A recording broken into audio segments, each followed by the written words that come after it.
Good afternoon, everyone, and welcome in once again to the FIFA E-Nations Playoffs 2023.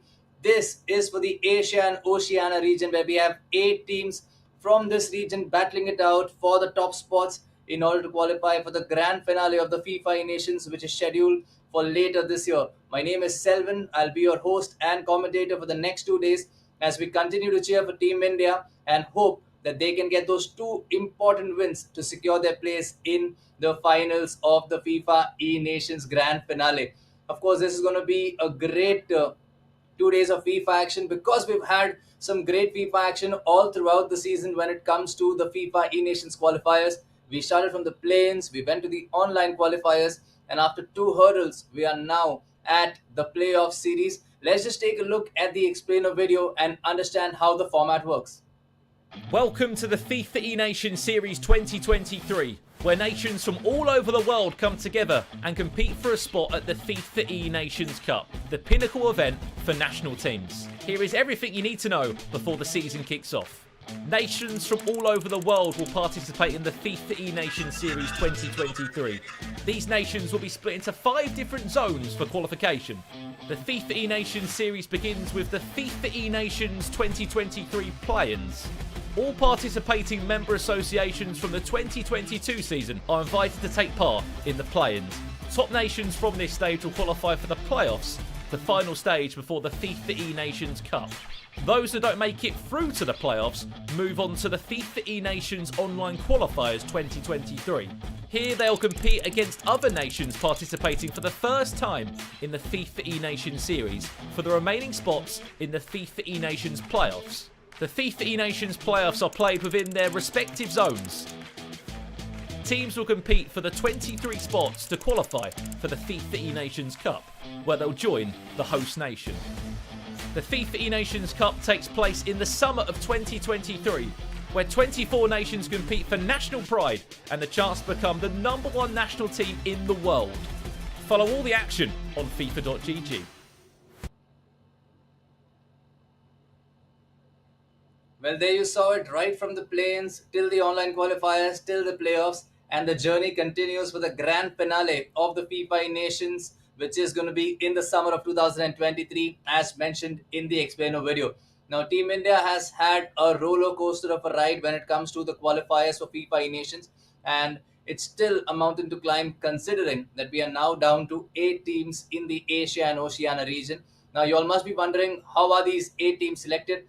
How do they get the rankings? How do the seedings work? I'm going to explain that to you right away. Let's just take a look at the 8 teams that are left in this competition, after which I'm also going to explain to you about how the format works. But right now, the seedings, as you can see, Australia, Malaysia, Japan, India, Indonesia, Korea Republic, Singapore, and New Zealand in the same order. Now, the rule for the seeding, of course, Australia was ranked 1 because they were the winners of their respective groups when they played the play-ins, and Malaysia were the team with the most number of consistency points during the group stages in Division 1. We then had 4 teams ranked up based on the victory in the online qualifiers during the quarterfinals, and then based on their ranking overall in the FIFA Nation Series, the seedings were decided, which is why Japan, India, Indonesia, and Korea Republic take the next 4 spots. That's 3, 4, 5, and 6, respectively. And the winner of the second semi-final during the online qualifiers, of course, was Singapore and New Zealand. And again, based on their ranking in the FIFA Nations, they are the ones who are ranked 7th and 8th. I mean, seeded 7th and 8th. And you must be wondering, how does seeding affect the entire tournament, or how does it affect the qualification process? Well, let me just explain you with the help of the brackets and the format that's going to be coming up on your screen right now. Now, based on the seedings, these draws have been made. They're not random draws which were chosen online or something like that. They are based on the seeding. Australia versus New Zealand is the first match, and India versus Indonesia is the second. You have a very different format this time around, and the winner between Australia and New Zealand and the winner between India and Indonesia will face each other in match 5. That's M5, that's written on your screen. Match 3 is going to be Japan versus Korea Republic. Match 4 is going to be Malaysia versus Singapore.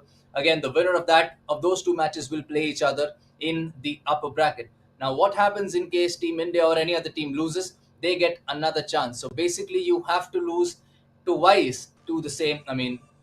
In this online, in this playoffs, to be eliminated from the playoffs, and that's how it works with regards to LM1 and LM2. So match 7 is going to be between the team that loses the first match and the team that loses the second match, and that's how the tournament keeps progressing. So right now, basically, as you can see on your screen, right in the center, both winners qualify for FENC 23.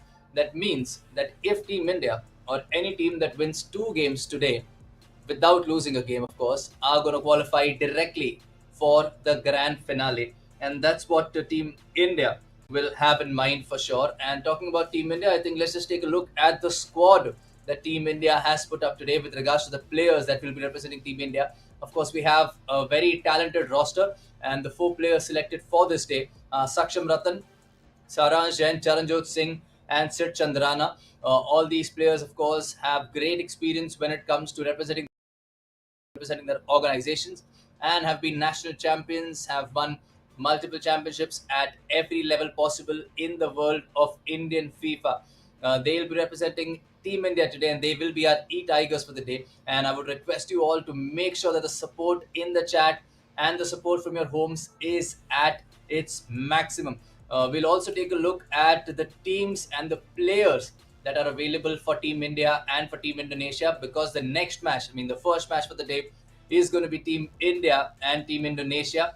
The winner bracket round one, the first leg, of course, is going to be two legs each, and it's going to be possibly a crazy day in store for us. The next match is going to be between Team India and Team Indonesia, and without any further delay, I think the match has already started. And here we go once again. We're playing on the Singapore server. The second leg will be on India's server, of course. And here we go once again. It's Indonesia, I think, who've kicked us off.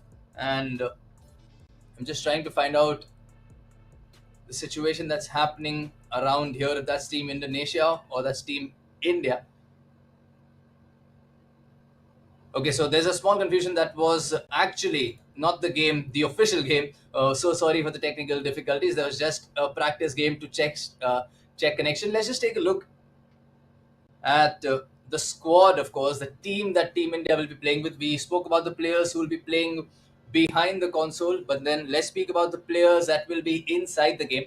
The key players: R9, Kylian Mbappe, Ruud Gullit, available to Team India and also available for others. But these three players will always be there in Team India squad.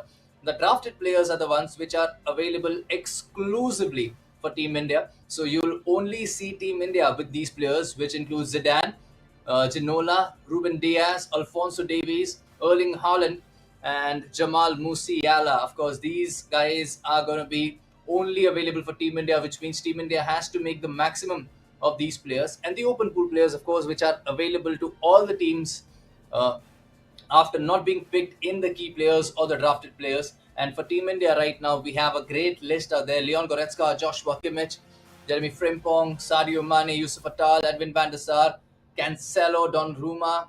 We have Sergio Ramos, some big names out there: Laporte, Vinicius Junior, Zambrota, George Best, and that would be the entire Team India squad. Let's just see if we have any details for Team Indonesia squad as well. And here we go. Key players include R9, Mbappe, and Gullit once again. But the drafted players only available for Indonesia is, they are Marcus Rashford, the man in form this season, Rafael Varane, Matthias. We have Paolo Maldini, David Beckham, Roberto Carlos, and the open pool players, of course, you have a big list out there: Cruyff, George Best, Eric Cantona, all these legends, Carlos Alberto as well. And we also have some fresh new players like Sadio Mane, Vinicius Junior out there, Alex Telles, good to see him there, Edwin van der Sar, of course, a legend in himself. We have Thuram, we have Goretzka once again, we have Ferland Mondi, JJ Okocha, of course, the skill master, Thomas Munier, and a lot more. So the next match is going to be between Team India and Team Indonesia. It's going to be starting anytime soon. They were just checking the connection. Once again, just to remind you guys, it's going to be on the Singapore server first. It's going to be the away server first for India. It's a game of two legs. So whatever happens after the first game, that will only be 50% of the game. It's similar to the Champions League format or any format which has two legs, and at the end of the two legs, we'll have the result of the official game. I'll be back with you as soon as the game starts. Do not go away, and make sure to invite all your friends who love FIFA to make sure that they support for Team India in the biggest tournament qualifiers that's happening right now, the FIFA Nations Playoffs 2023.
So here we go, guys. The Team India versus Team Indonesia game is finally underway.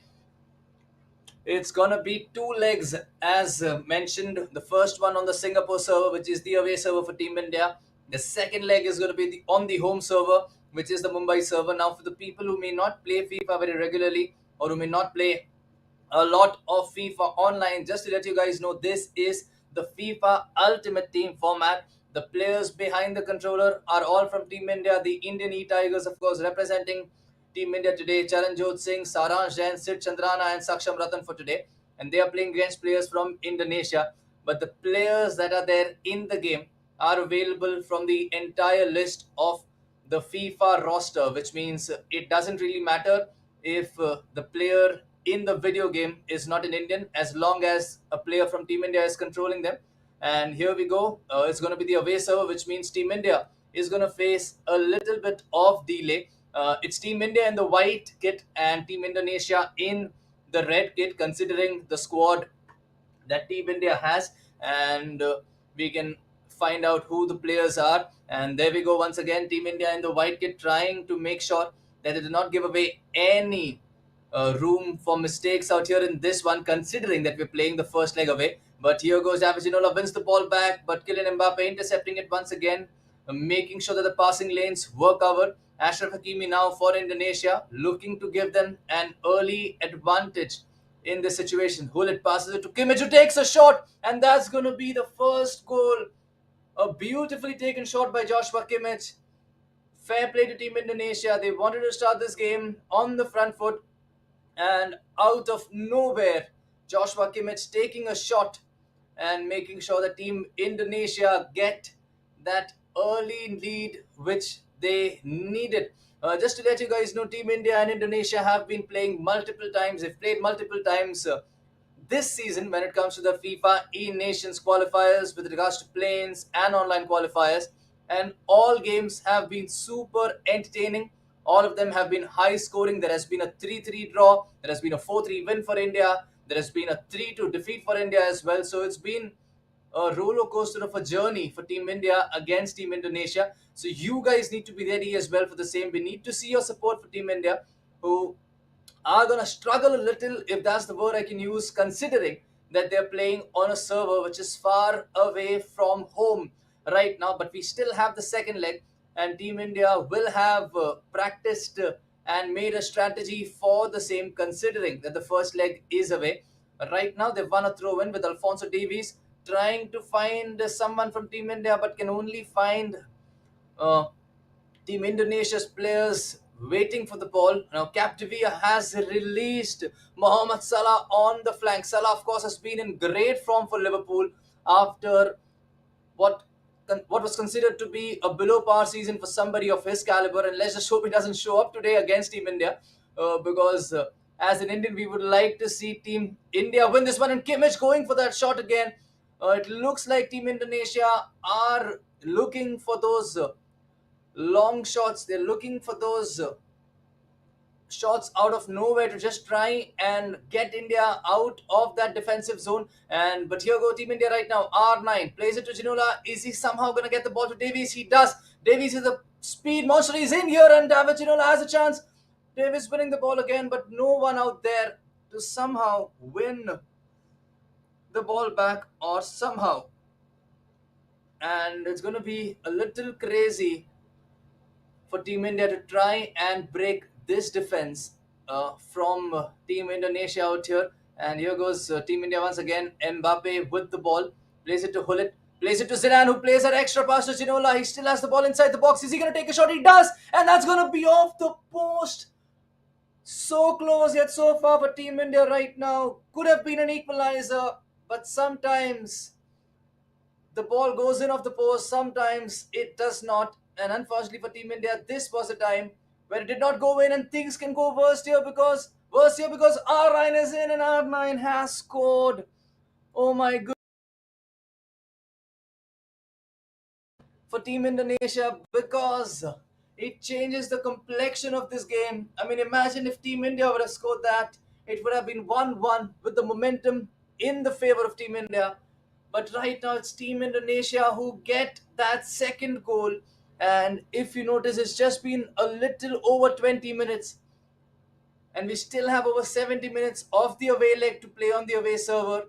And this is going to be a big shift of momentum towards Team Indonesia, But Team India, of course, we're made of champions. They are players who've been there and they've played at the highest stages. And there we go once again, trying to find that right pass in those right scenario, in the right scenario, of course, and trying to make sure that they somehow get one goal back and somehow put some pressure on Team Indonesia. It's been a great start, but Team India R9 with the press out there.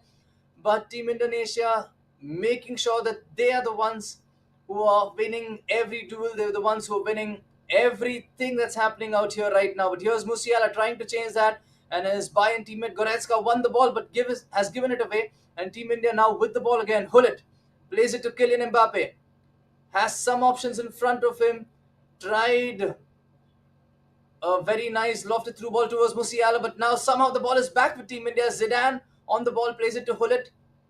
Hullet again, you're going to see him in almost everyone's team considering how overpowered this card is with regards to his attack, defense, his work rate, his passing. And I'm sure he's going to be clutch for Team India in the playoffs as he was during the play-ins and the online qualifiers. But right now, we're 2-0 down in the first leg. Remember, this is just the first leg. Just to let you guys know, there are no away goal rules, of course, and it's going to be played in the FIFA Ultimate Team format, which means if it's a draw after two legs, we go into extra time and penalties if needed. Here's R9, finds Alfonso Davies in the box looking for a cutback. R9 is in here, tried to take that shot, but Indonesia, amongst all the chaos and panic, somehow managed to get bodies back and to block the shot. Team India still composed out there, not rushing things up. That's one good sign from them. They're not feeling the pressure right now. They're playing their natural game. They know they can get a result.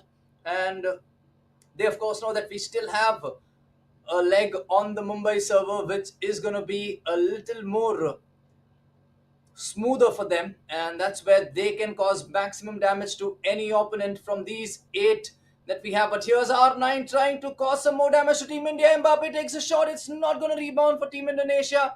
And my goodness me, that was a moment of panic because a rebound can go to anyone.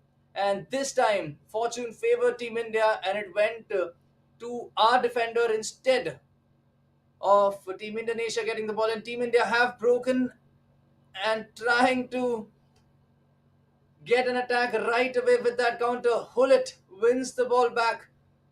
Ruben Diaz plays it to Zambrota. Back to Diaz.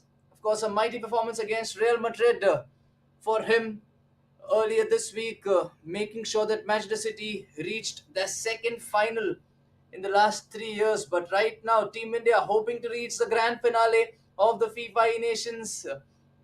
And we have seven more teams in the way. It is half time right now in the first leg of the first game between Team India and Team Indonesia. Things not looking the greatest right now for Team India, but there are three more halves of FIFA left, one on the away server, two on the home server.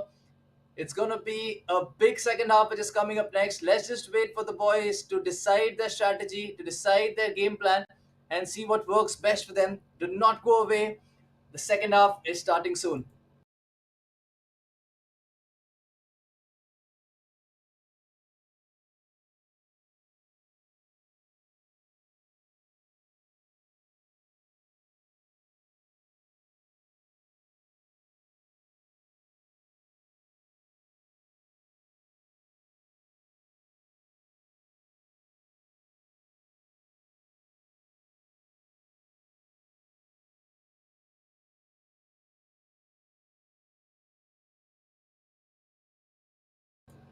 We're underway with the second half right now, and it is Team India who have the ball with them after kickoff. And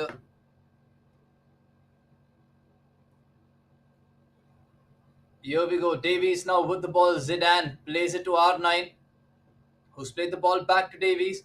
This is going to be a crazy round of play for Team India, who've now found the ball to Mbappe, somehow trying to get the shot, but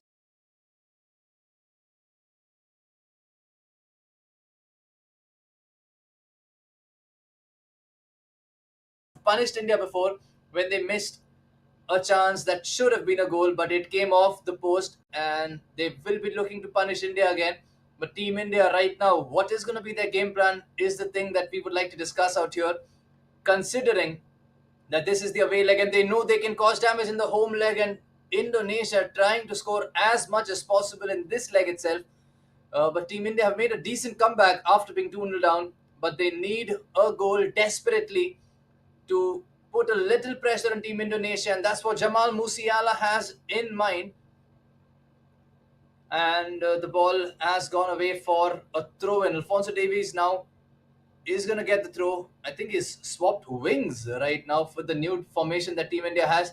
Zidane, Ginola, is there enough space for him to do something? There is a little space, but I don't think it's enough for him to get a shot away. And at the end of the day, he just had to take a shot and hope that the rebound will somehow be near some of Team India's players, but that was not to be. And Mbappe has played the ball back to his PSG teammate Hakimi, and the ball has now gone out for throw. And it's going to be Hakimi who throws it out back to Van Dijk, who plays it to Sergio Ramos. What a CB partnership would have that been in their prime, Van Dijk and Sergio Ramos. And here goes Hakimi, one of the fastest right backs in the world, alongside Kyle Walker, of course, who is not involved in this game with any of these teams right now. But here's Kimmich, who scored that beautiful first goal, and there's Mbappe, who's been instrumental in those two goals that Team Indonesia have scored so far. Team India would be hoping that their Mbappe and their players turn up and be ready for the big occasion. But here goes Alfonso Davies, gets the ball from David Ginola, making the run. A lot of players are there. And Zidane now gets the ball back. Hullet in the center. R9 plays it to Mbappe. Is there some enough space? There was a little, but then that would have been blocked for sure. Zidane trying to feed R9, but there's just no room out there in the center.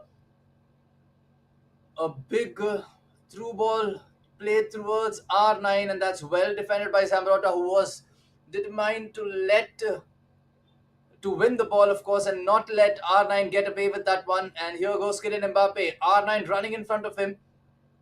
But my goodness, mate, Leon Goretzka, out of all people, has outpaced Kylian Mbappe and won the ball back.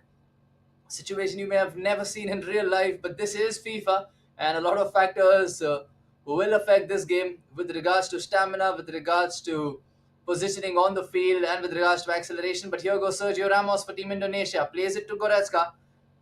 Capdevia, Kimmich, switching the wings, switching the flanks, making this field as big as possible for Team India. But when you do that, the risk is you cannot lose the ball, and they have lost the ball now. Team India has queued a pause, which means they are going to make some changes, as this game plan is unfortunately not working for them. And a chance to make Team Indonesia pay with that wrong pass has gone away as well, because it's Indonesia back with the ball. Jamal Musiala not letting R9 dribble past him. And R9 for Team India now plays the ball back to Musiala, who's lost the ball to Salah.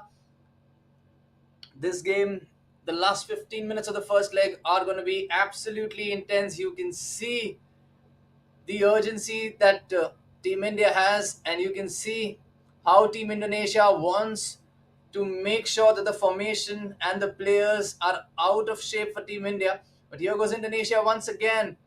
Goretzka trying to find Mbappe in the center, wins a corner, gets the pause that was queued for Team India. Let's just take a look at what changes are going to be happening. This is the squad, of course. Right now it's Saksham Ratan, Saransh Jain, Charanjot Singh, Sid Chandrana. I'm going to get an update of who are the players who are playing this game currently for Team India. But right now, it is possibly going to be very nervous last 10 in-game minutes for Team India in this game against Indonesia. They need to somehow finish this game on a high and to shift that momentum towards themselves and get things back on track before they go into the next leg. And a 2-0 deficit is not really difficult to overcome when it comes to an away server and then playing on a home server. But the lesser the deficit, the better. And corners, of course, when it comes to FIFA, can be very tricky, can be very unpredictable. You never know which player gets locked.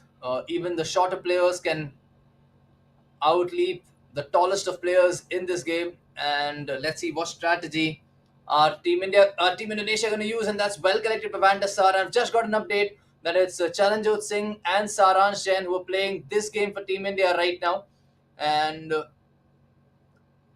they're the ones who will be trying to somehow get one goal at least back from this game, considering that they know they can break this Indonesian defense down, who have been like a rock for a lot of time in this game by blocking, by intercepting, by making sure that Team India does not have enough room inside that penalty box. And here goes Sadio Mane. He's going to try and find something inside the box, but that's again desperate defending by Team Indonesia. Both the players from the Indonesian roster making sure that they double team on the player that has the ball and somehow not let them pass. I mean, not let them go through them. But here's Team India who won the ball again, and it's going to be a throw in the last 5 minutes. The game, as you can see, is not very smooth for Team India. This is the live feed that we get from their stream, which means it's going to be. I mean, the actual game that they're playing right now must be really, really, really heavy for them, which is why you can see some of the passes being misplaced, some of the shots being delayed, some of the runs not being made on time. This is something that may not happen very usually, but the game right now looks to be heavily delayed. And Team India, of course, has been trying a lot of things. And there we go. Holet tried to take that shot, but this last attack is going to come up for Indonesia. And if that is onside, then Tammy Abraham will have a chance to run at Team India. Musiala making sure he wins the ball back, and Abraham somehow gets the ball. And that is going to be the end of the first leg between Team Indonesia and Team India. And the match ends with a 2-0 defeat, with Team Indonesia scoring both the goals in the first half. The first one you can see on your screen right now, a long range shot out of nowhere. And the second one on the counter opened up the defense with one through ball and then one ball roll and a beautifully placed shot in the bottom corner to make sure that Team Indonesia had the advantage to somehow make it through in the first leg versus Team India. They'll be rejoicing right now. But what's unfamiliar territory right now for Team India is they've not scored a goal in a game. I mean, it happens very rarely. You see India score a lot. At times we do concede, but then we always try to outscore the opponent. But we still have the second leg to go. And if there is one team in this region which is capable of overcoming a 2-0 deficit from the first leg, it is Team India. We can believe, we will believe, and we should believe that they can somehow turn this around in the second leg. Of course, no taking anything away, without taking anything away from Team Indonesia, they were the better team in the first leg and they deserved the victory in the first leg. But Team India, of course, on the Mumbai server is going to be absolutely different, and it's going to be a little bit in our favor when it comes to the speed, when it comes to the delay, when it comes to the smoothness of the game. And let's just hope that the boys can somehow manage to swing that pendulum in our second leg of the game between India and Indonesia will be up next. Do not go away. We'll be right back.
Go, guys. We are ready for the second leg of this epic encounter between Team India and Team Indonesia. Team India right now playing in the blue kit. Team Indonesia repeating that same red kit that they were wearing last time around. It's 2-0 to Team Indonesia after the first leg, but this time it is the Mumbai server, which means it's an Indian, I mean, it's a home server for the Indian team. And let's just hope they can do something similar in the early few minutes, just like Team Indonesia did in the first leg. Thank you everyone for tuning in. I am sure you guys are absolutely pumped up and excited for this second leg. And you, just like me, would want to see Team India winning this one. Let's just continue supporting the boys, the Indian E Tigers, the entire roster in the chat. And let's just try and hope that Team India make this through and win the first two games itself to directly qualify for the FIFA Nations. But right now, Team Indonesia is the first hurdle that they have. And R9 is inside the box. That's going to be a big chance. But Van der Sar making himself big. What a big save that is. And how crucial is that going to be for Team India in this tie? My goodness, mate, that was a big chance from Team Indonesia, who are flying high on confidence. They've given the ball away now. R9 plays it to Ginola, who plays it to Zidane. Now Hullet with the ball. Has Mbappe running in front of him. Finds Mbappe. Has some options. Chooses to go with Zidane.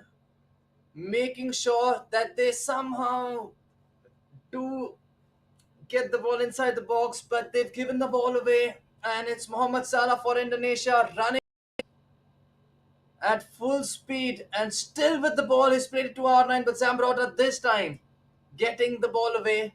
And getting the ball back now from Van der Sar. India keeping it short. Laporte. Hullet now has some options. R9 is one of them. Hullet now goes wide towards Alfonso Davies. Zidane with the pass to Davies again.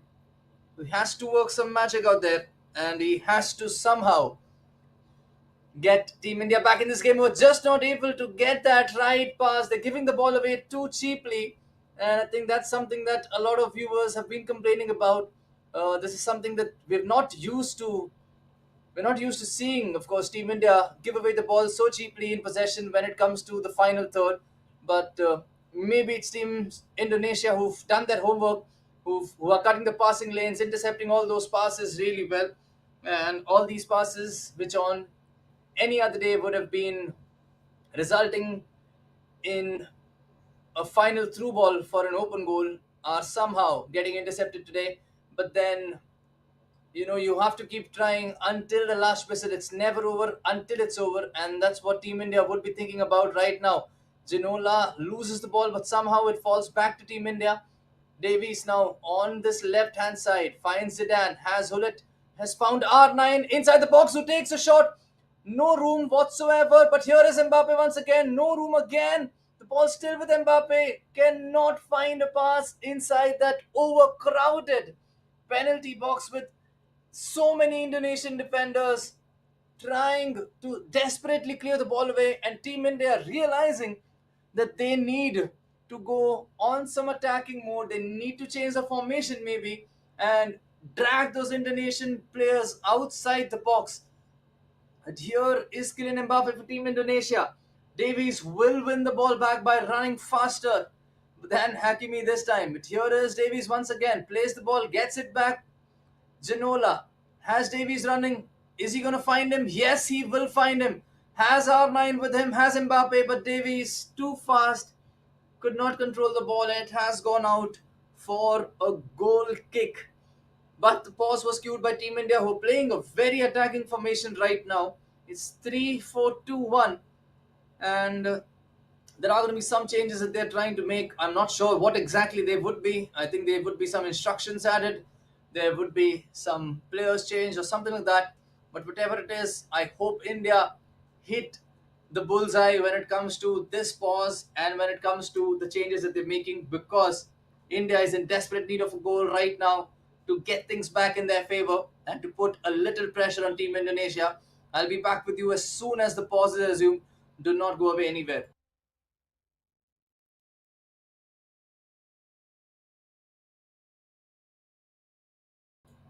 Also, it's amazing to see a lot of people out here from Indonesia who are there to watch this game, welcoming everyone from India and welcoming everyone from Indonesia as well, who are here just to see the game. It's going to be an absolute next few in-game minutes because both these teams have been on top of the game. Here's Indonesia starting the things here again. The goal kick has been taken, and that's a very unusually played lofted ball from Team Indonesia. Hullet plays it towards Mohamed Salah. Goretzka with the ball, and Zidane almost pocketing him, but not getting the ball. But here he is again. Gonna try and work some magic, but unfortunately, you see that rude hullet that Team Indonesia is using to perfection. The man is absolutely everywhere for them, and Kimmich trying to find Salah is easily gonna find him, and Salah beating the defender as if he was not there. But here is R9 with the ball with one pass from the defense, and he doesn't have a lot of options though. Mbappe was one of them, but here is Musiala. Zidane plays it to R9 again. Not a lot of options again. R9 is in the box. Mbappe is in the clear. That's going to be the goal that Team India was looking for. It is not offside. It is a goal. He was behind the line of the ball. And Kylian Mbappe getting the goal back for Team India. R9, of course, made it. Mbappe scored it, and my goodness me, and I think they now have the much needed sigh of relief that they were looking for. I'm not sure about the celebration though, what was that? But a crazy goal that Team India needed, and now it's going to be a great game because Team Indonesia will now start to play their A game as well and not sit back to defend. And Team India, whatever changes they made, I hope it was a result of that change that gave us the first goal. Here is Mbappe who's won the ball back, and my goodness, you can see the momentum shift.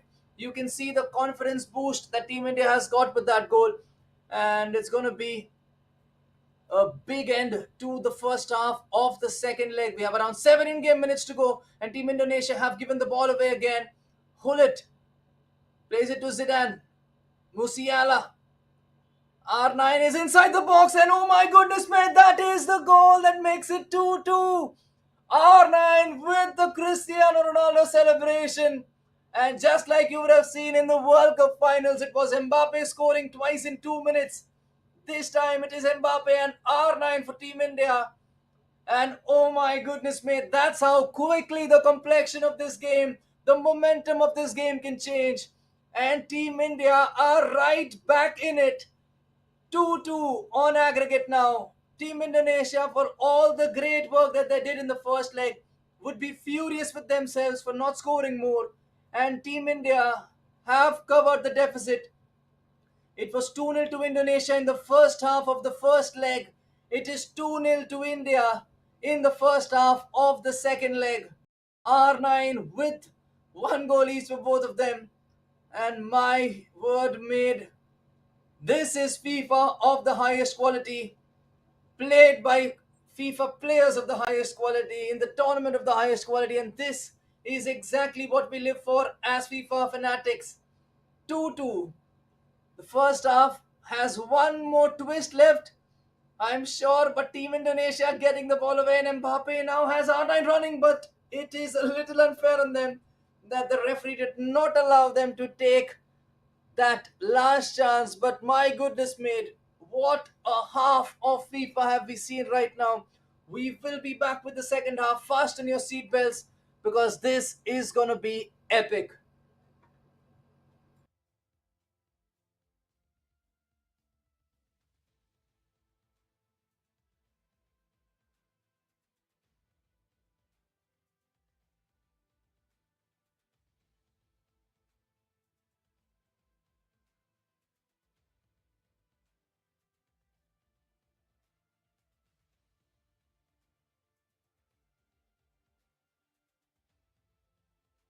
Here we go with the second half between Team India and Team Indonesia. For the ones who've just joined us, this is the FIFA E-Nations 2023 playoffs.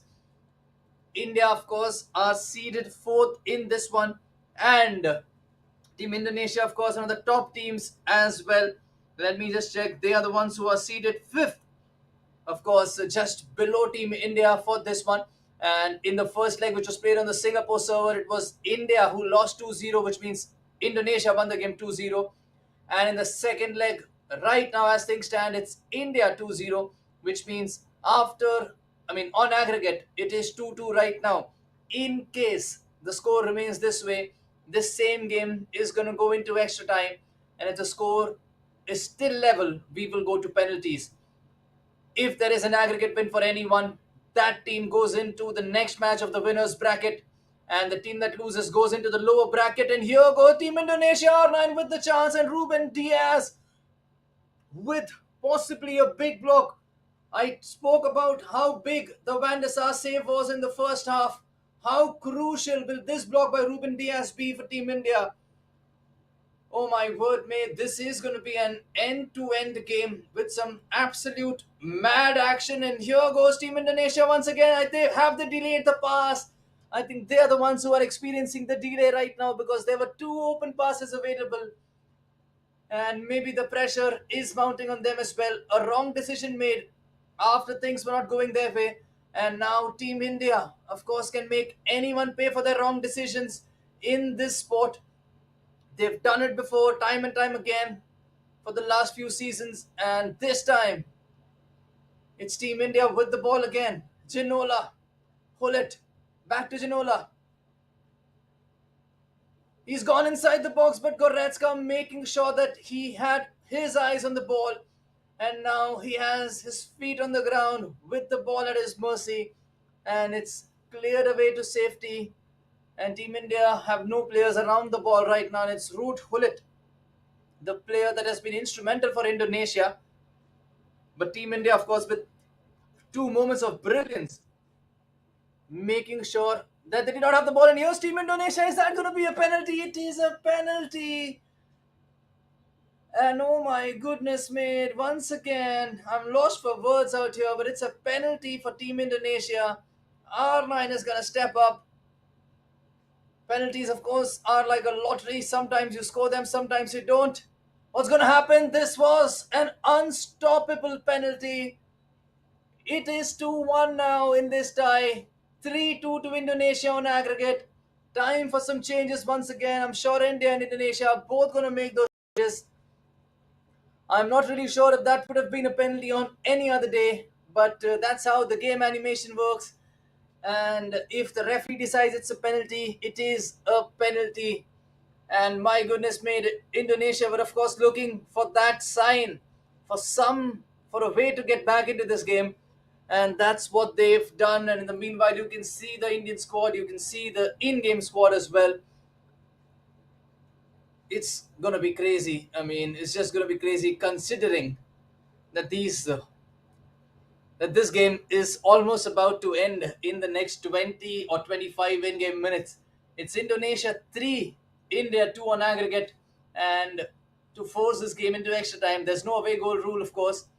So India at least has to score one more goal to somehow make sure that they remain in this tie. They're making some changes. They're hoping that things work in their favor. Just to remind you all, whoever wins, whoever loses, the aggregate score will not matter. The only thing that will matter is who won and who lost. So it's going to be all or nothing. The match resumes in a second with Indonesia scoring that penalty. And here goes Team India once again. What a tie of FIFA has this been. It started in the favor of Indonesia. The the match swung towards Team India after the first half, and that penalty has now changed it towards Team India and Team Indonesia again, who are trying to make sure that Team India do not score right away. But Team India, with all the pressure that's being applied right now on Team Indonesia, this is going to be a massive run of play from both these teams. You know, Team India is going to come all guns blazing, and Indonesia now have a task on their hands to try and contain the press from Team India. Of course, just to let you guys know, it is CJ and Saransh, Charanjot Singh and Saransh Jain playing. There are very few people who can press in this game as good as them, and today they have to show their A game to try and get India over the line in this one. Here's Hullet once again. Zidane trying to find a way through. Sadio Mane plays it to Zidane. R9 has scored a goal in this game, but look at that Rude Hullet once again making sure that he is the one who somehow saves Indonesia. And here is R9 and Mbappe is in through as well. That's going to be a big save by Van der Sar once again. Team India has queued a pause again. They know there is one final chance to get something from this game. And they are going to try and do everything, but they're not getting their passes right. Indonesia will make sure that they do not get the ball outside, or they would want to make sure that India do not get this pause, but India do get the pause and a little over 10 in-game minutes left. Fasten your seatbelts, everyone. This is going to be a mad ride for the next 10 in-game minutes. India with some changes again. Indonesia will also be making some changes. I will be back with you all as soon as the game resumes.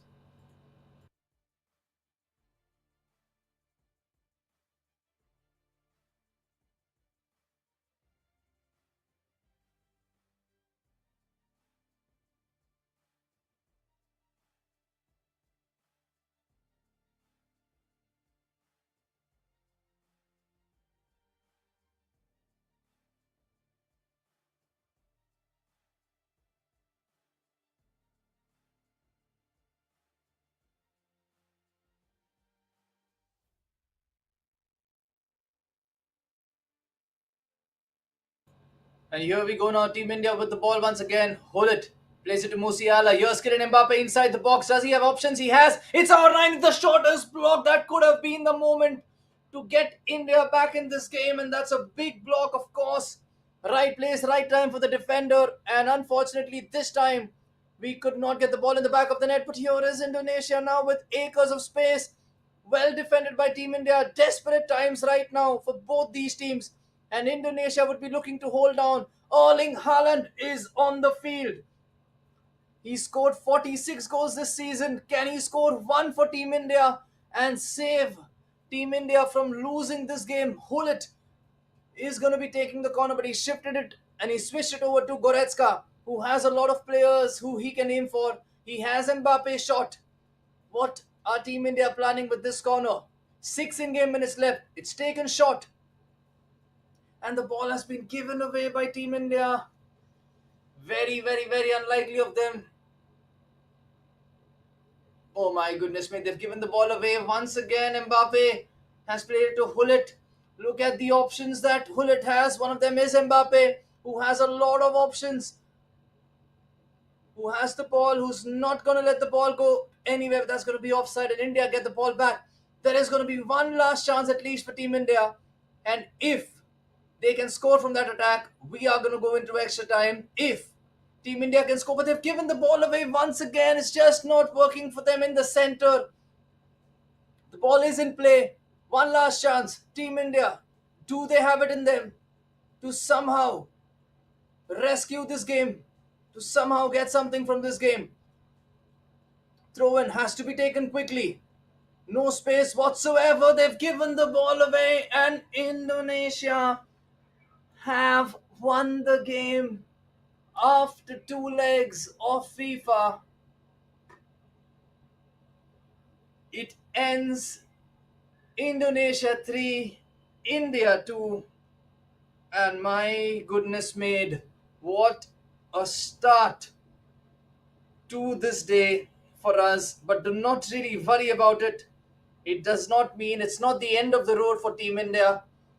We now go in the lower bracket and we will face the loser between, loser of the game between Australia and New Zealand up next. And that, from now, of course, is going to be a must win game, of course. I know a lot of y'all are going to feel a little upset right now, but if I could use a real life example, I think I'm going to give you an example of what happened with Argentina at this World Cup. They lost their opening game versus Saudi Arabia, a game that they went into with full confidence with 36 wins back to back. I mean, 36 unbeaten games back to back, and then lost to Saudi Arabia in the game which mattered the most. But then Lionel Messi, of all people, said, I ask the fans to trust us.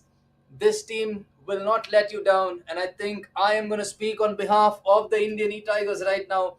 And I'm going to say, I ask you all to trust the Indian E Tigers. They will not let us down. Now it's going to be a knockout tournament for India. All games are must win. There are going to be no margins for error. And it's going to be absolutely madness for the next few rounds. We'll see what happens, who is going to be our opponent, because we're still waiting for the result between Australia and New Zealand. The top two seeds, of course. Australia is the top seed, and New Zealand are ranked 8th. So it's going to be an absolute cracker of a game. And Australia have won the game against New Zealand, which means it's going to be India and New Zealand in the match 7, which you can see. It's unfortunately the loser of match 1 versus the loser of match 2. But you just know it. Team India till the end now.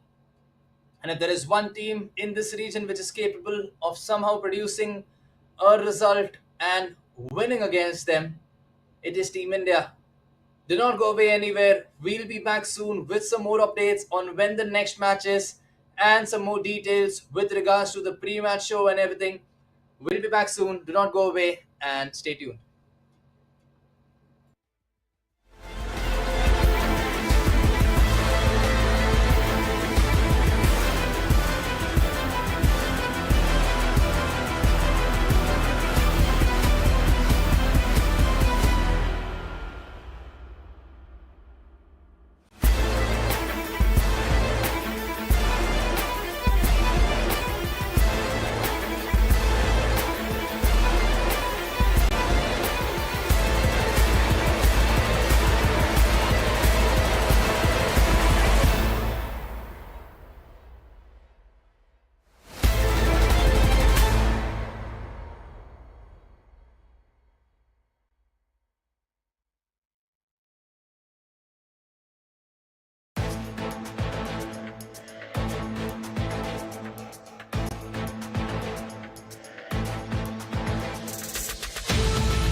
Hey guys, what's up? Welcome back, and thank you so much for your patience.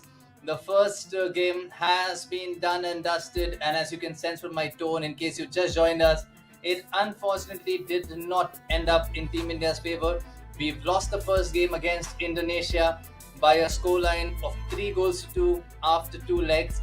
Although it is not the end of the road for us, but it means that every game that we play from now is going to be a knockout, starting with the game between India and New Zealand, which is going to be coming up next. But before that, we've just been speaking about how things did not go our way against Indonesia. Just to give you all a recap, Indonesia won the first game 2-0 on the Singapore server. India were leading 2-0 at halftime of the second game on the Mumbai server when Indonesia got a penalty and converted that to make sure that they win this tie 3-2 on aggregate. Let's just take a look at the brackets of this tournament. Australia won against New Zealand, which means the first seed versus 8th seed played, and Australia, the first seed, have won. India, seed number 4 versus Indonesia, seed number 5, was won by Indonesia, of course, who are now going to face Australia. And the winner of Australia and Indonesia is, they're just going to qualify for the grand finale. But right now, it also has New Zealand, India, Malaysia, and Korea Republic, which means we are going to see some absolutely amazing results that are going to happen. Now, whoever wins between India and New Zealand will play the loser of Singapore and Japan. These two teams are absolutely amazing as well, and that means the road till the grand finale for Team India is going to be the most difficult one. But then there's a saying that success is not really enjoyed when things come easy.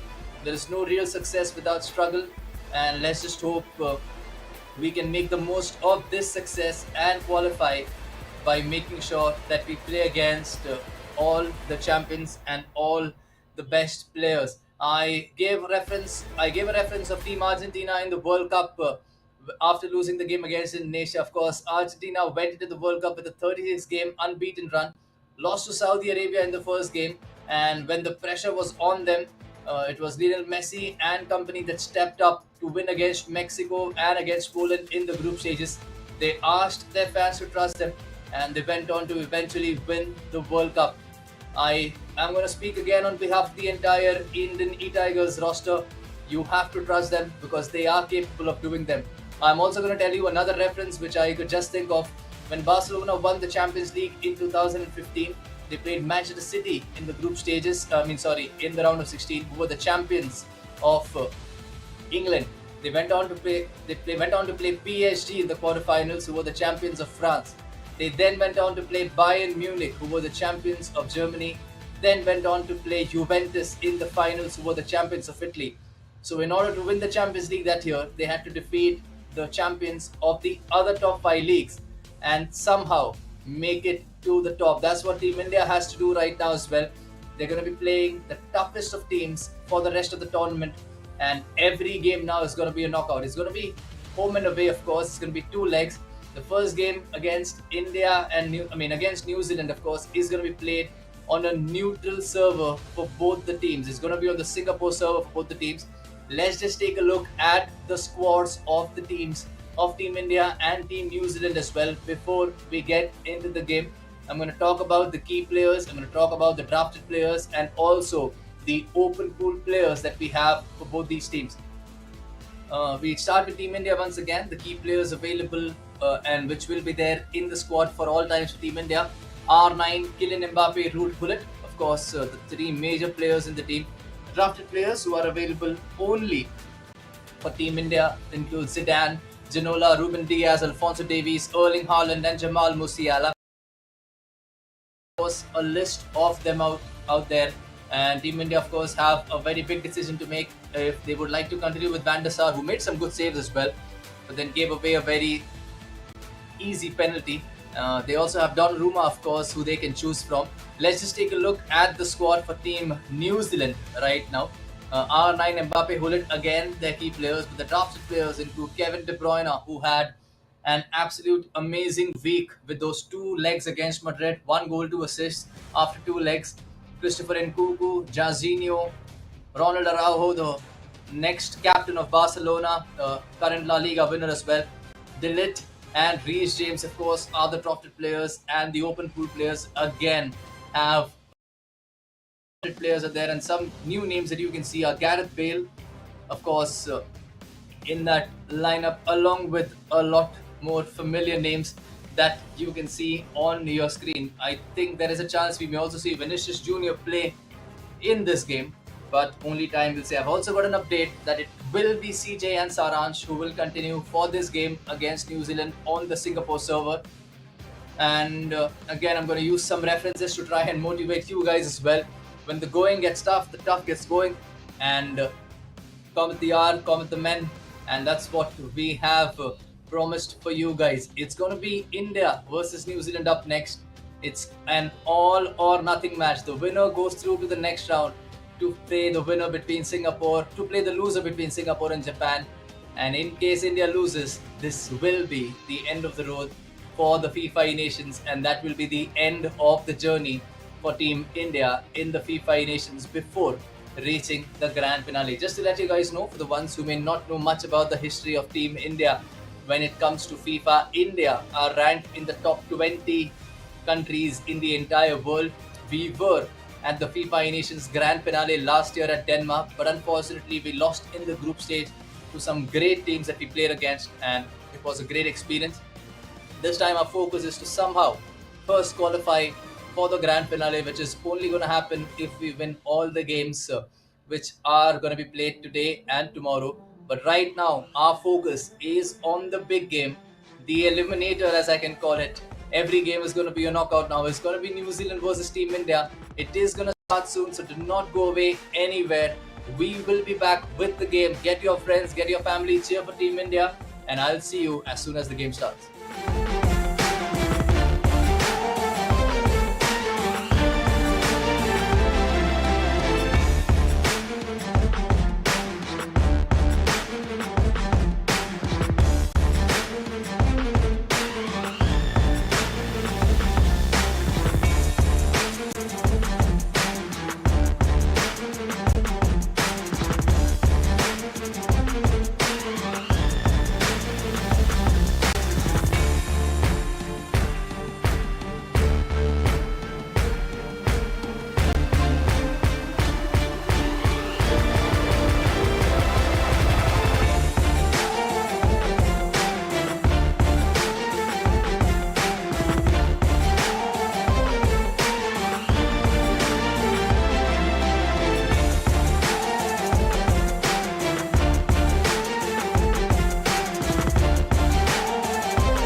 So here we go, ladies and gentlemen. This is the game between Team New Zealand and Team India. New Zealand are the ones in the white kit. It is India in the blue kit right now on your screens. Looks like, okay, I first thought maybe they are going to quit this game for some reason, but looks like the match is going to continue. And both these games are being played on the Singapore server, which means it's a neutral server for both these teams. So it should not really be an advantage or a disadvantage in both the legs. But here's New Zealand trying to run away from Team India, and that's going to be offside. And it's just going to be some settings and all being shown just to make sure that things are right and being done in an ethical pattern, just for the rules. And Team India and New Zealand, of course, both of them know that only one can qualify and the other one has to go home based on what happens in this game. Charanjot Singh and Saransh Jain are the Indian Tigers who are playing for us in this game once again. A little unlucky against Indonesia, and they would be hoping that along with all the good things that they do, they also get a little luck in their favor when it comes to this game. As I was telling earlier, all the games from now are going to be knockouts, so every game counts, and this is the first leg of the second game that's happening for today. This is now the lower bracket that we are in. The winner of this game will face the loser of the game between Singapore and Japan. And right now, it's Team India with the attack. Zidane is inside the final third. Hullet, R9 can take a shot, but look at the bodies behind out there for New Zealand, who somehow managed to get the ball away. And Team India could not get anything in that first attack. New Zealand now trying to attack and resurfacing the play with Goretzka, who plays it out wide. And now it's going to be switched over to Sadio Mane, who heads it outside, but he was offside any which way. So the ball is now back with Team India. Laporte plays it to Zidane. David Ginola plays it wide to Alphonso Davies, who's playing more like a winger right now in this formation. Here is Team New Zealand, of course. They would be under pressure as well, considering that they've lost the first game. Now, even though this may not make a lot of difference, but just to let you guys know that going into this tournament, India was seeded fourth and New Zealand was seeded eighth. So if you notice on paper, it is India who are supposed to be the better team. But then New Zealand, of course, have nothing to lose. They are the last seeded team in this one. And that's what they have in mind with this lofted through ball. But that's the third time they've been caught offside in the first 15 minutes. That's a beautiful ball towards Mbappe, who's not offside. He's inside the box. It's going to be a shot. He's beaten the keeper, but it's a big save actually by the keeper. I thought he dragged the shot wide. And a great start for Team India. Of course, they are putting the pressure right from the word go. Hullet heads it back towards, and that's a goal. That's a big goal for Team India. I could not really see the ball, but Zambrota, out of all people, on his right foot, has scored a goal for Team India. A long range effort, beating his fellow Italian Donnarumma from that distance on his weaker foot. Wow, things you can see in FIFA, but as I was saying, you need a little luck to be on your side as well. And that's the start that Team India needed, and that's nothing less than what we deserve for everything that Team India has done. Here go Team New Zealand on the attack right away without wasting any time. Mane heads it back towards R9, but Zambrota, I think, again was there. Or was that Ruben Diaz to intercept? Doesn't matter. It was somebody from the Team Indian squad to intercept that ball. Mbappe now towards R9. Plays it back to Mbappe. Has options. Beautifully done. Plays it to Musiala. He has some options for the cutback. He's going to win a corner once again. And let's do this once again. Zidane has Mbappe standing in front of him for the short corner. Goes to Kylian Mbappe. And plays it back to Zidane. Has R9 with him.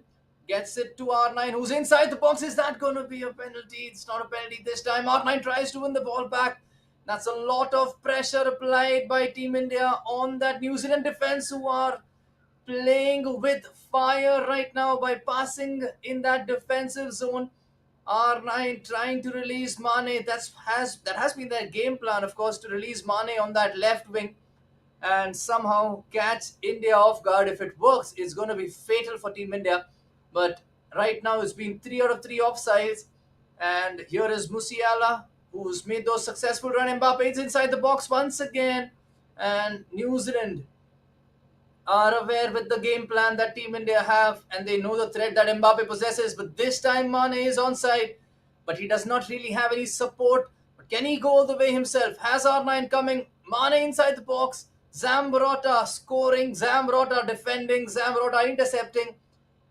I think we may have a statue built for him here if he can do it all for Team India and help us qualify in the FIFA E Nations Grand Finale. Here's Musiala once again. Plays it to Mbappe, plays it to Zidane. Hullet is in front as well, can take those long shots. Here goes Mbappe, still with the ball. Zidane has Hullet, the man capable of taking a shot from here. Passes it on to Ginola. Mbappe. New Zealand are on their feet right now. Mbappe is inside, and what a shot was that? That's a missed kick by Kylian Mbappe after doing everything right. I first thought maybe it was a deflection, but then maybe a red time shot, a horribly red time shot for some reason, very unlikely of Team India and of Kylian Mbappe, of course. But here's Araujo once again for Team New Zealand, given the ball away, but Goretzka wins it back. Goretzka has been like a tank in this game, and of course, that's the reason you see him in multiple teams and in the open pool list of multiple players. But New Zealand looking for a response. Team India looking to kill this game in the first leg itself and maybe in the first half itself. The next goal of this game is possibly going to be the most crucial one because if Team India gets it, you are going to assume that they are going to be sailing through this leg. Mbappe now trying to find R9. The ball is with Team New Zealand who somehow panic but clear it away. Zidane tackles but it falls straight to Hullet for Team New Zealand. Goretzka now plays it to Hullet. Has Mane waiting, finds Mane. And Christopher Nkunku is playing at left back or maybe the left wing back role right now. Very unlikely for us to see him play that far behind on the pitch. But here Zidane finds Hullet. Mbappe finds Hullet again. Zidane trying to find Mbappe, finding Mbappe. One last chance, hopefully. Hullet towards Zidane inside the box. Cannot really do anything. Ginola inside the box. Gonna take a shot. He's hit the post once again. He hit the post against Indonesia in the first half of the first leg. He's hit the post again versus Team New Zealand in the first half of the first leg. But the last time he hit the post, India were trailing by 1 goal to 0. This time, India are leading by 1 goal to 0. And as things stand at the end of the first half, it's New Zealand 0, India 1. 3 more halves of FIFA left to play. Did not go away anywhere. We'll be back with the second half super soon.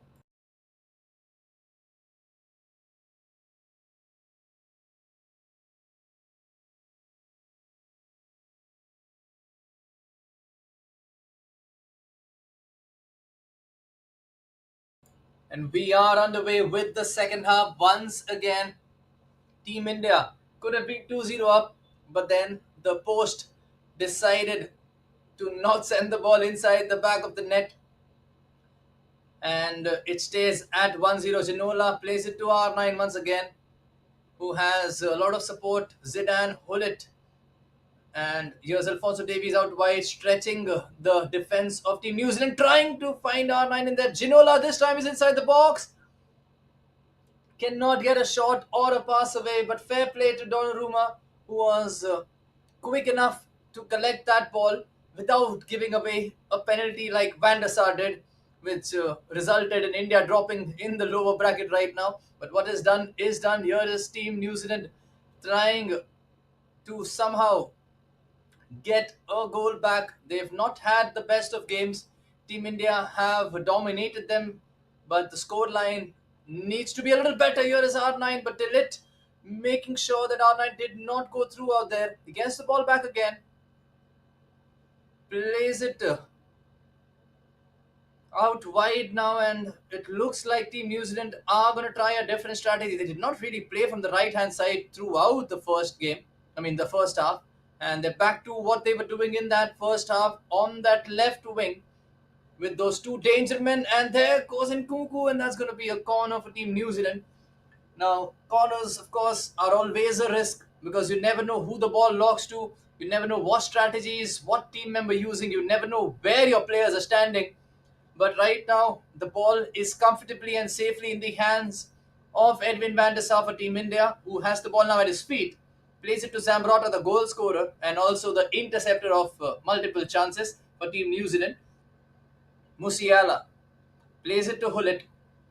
Mbappe now has Musiala running with him, but Hullet for Team New Zealand with that urgency to win the ball, and Hullet for Team India with some more urgency to win the ball, wins the ball out there. And here goes Ginola once again, plays it to R9 inside the box. Ginola takes a shot, and this time you can keep him out once, you can keep him out twice, but the third time, lightning is going to strike. It is 2-0 to Team India. Ginola with the goal.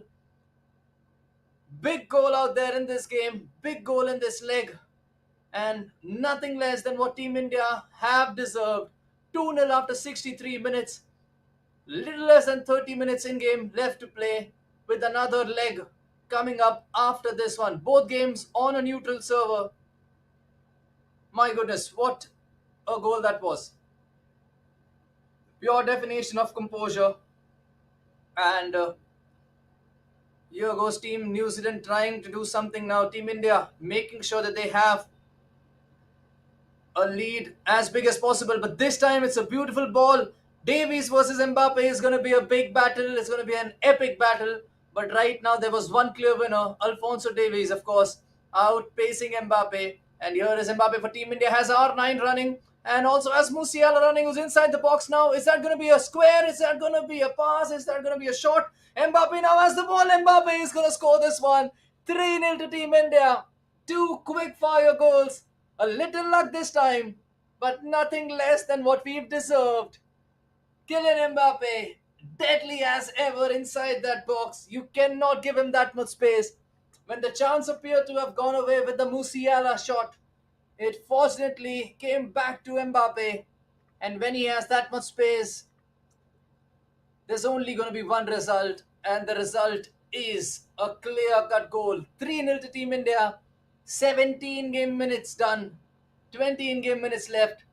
Pursued, you know it. They are going to be trying they're going to be trying to keep this lead, not concede a goal, because they need this momentum if they have to continue in the FIFA Nations playoffs. Of course, every game is a knockout, and some good games, some good goals, some good build up is going to help them a lot. We are resuming the game now, the first leg between New Zealand and Team India on a neutral server. But I told you on behalf of the E Tigers, we need to trust them. They will not let us down. And that's exactly what they have done. Goretzka now towards R9. New Zealand clearing the ball away. And right now, New Zealand, of course, are feeling that every time India get in the situation to score, they can get a goal, and this can get difficult for them. Here is Vinicius Jr. now. Is it time for Team India to bring Kyle Walker on? But then, no, we do not really have Kyle Walker in the lineup. I'm sorry, Madrid fans, that was just a small dig at you all. But then, let's go. Vinicius Jr., of course, having the season of his life, is for sure going to be a top 5 in the Ballon d'Or race in 2023. Would have been in the running had Madrid won the Champions League this season. But here goes Hullet. I think Vinicius is offside. I'm not sure about it. Vinicius on the flank, running at defenders. But look at Jamal Musiala, two young talented kids in the actual football scene, battling it out in FIFA as well. And here goes Davies, another talent, not so young anymore, but still quite young and still the captain of Canada. Here goes De Bruyne on the field as well. Looks like New Zealand were watching the Champions League game between City and Madrid this week, looking at their substitutions. But here go New Zealand once again, and Musiala doing all the work out there. Attack, defense, midfield, creating, blocking, passing, intercepting. And De Bruyne once again plays it to Mbappe, who did a beautiful elastico and somehow managed to get the ball. That's Erling Haaland on the field as well. And it would be great to see Haaland score a goal for Team India and be that super sub, just like Alvarez was midweek. R9, Goretzka, Hullet, Mbappe almost in there. Hullet, of course, being a beast that he is and winning every ball back for Team India. Hullet for Team New Zealand now, who has been a beast himself. Vinicius Jr., Delit, no real passing options for him, but somehow, oh, that's another offside. Team New Zealand, of course, have not really had the best with regards to their timing, or maybe it's because they're not really enjoying playing on the neutral server. But then that's how FIFA works with regards to nations and with regards to regions. These countries are far away, and the servers may not be smooth considering the amount of players that play this game on a global level. Last minute of play, we're into extra time, injury time, I mean. Team New Zealand with one attack, and if they score a goal here, something can change. But that's going to be the end of the first leg. And after 90 minutes of the first leg between Team India and Team New Zealand, it finishes 3-0 to Team India. And my word, mate, we needed. Oh, the first goal was actually a deflection by Zambrota, but regardless of that, for us to get that goal was something that we needed, and this is a big, big, big goal right now. Ginola, of course, scored that second goal, which was magically converted by him, considering that he had all the things going wrong for him because he missed two chances by hitting the post. And the third goal, of course, by Kylian Mbappe. R9 was the one who won the ball back, and then Mbappe with the goal at his mercy and nobody near him, it was just gonna be his day. And let's just hope it is Team India's day as well. 3-0 after the first leg for Team India. You can see the goals once again, and you can celebrate them once again, just like we did while they were scored live. And I think this is going to be a great confidence booster. I'm also getting an update that Singapore is right now winning against Japan.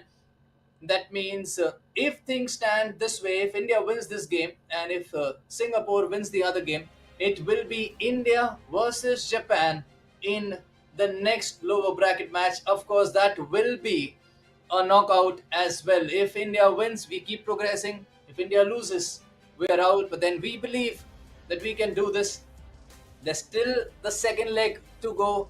Do not go away anywhere. 3-0 up after the first leg. We will be back very soon with the second leg. Stay tuned.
Here we go again with the second leg between Team India and Team New Zealand. Welcome back, everyone, and thank you so much for staying tuned in. Make sure that you invite all your friends once again. The first leg ended with 3-0 in the favor of Team India against Team New Zealand, and they are back again trying to secure a spot in the next round. Of course, Singapore was winning against Japan the last time I checked, and it's going to be a great run of games leading to the grand finale of the FIFA E Nations.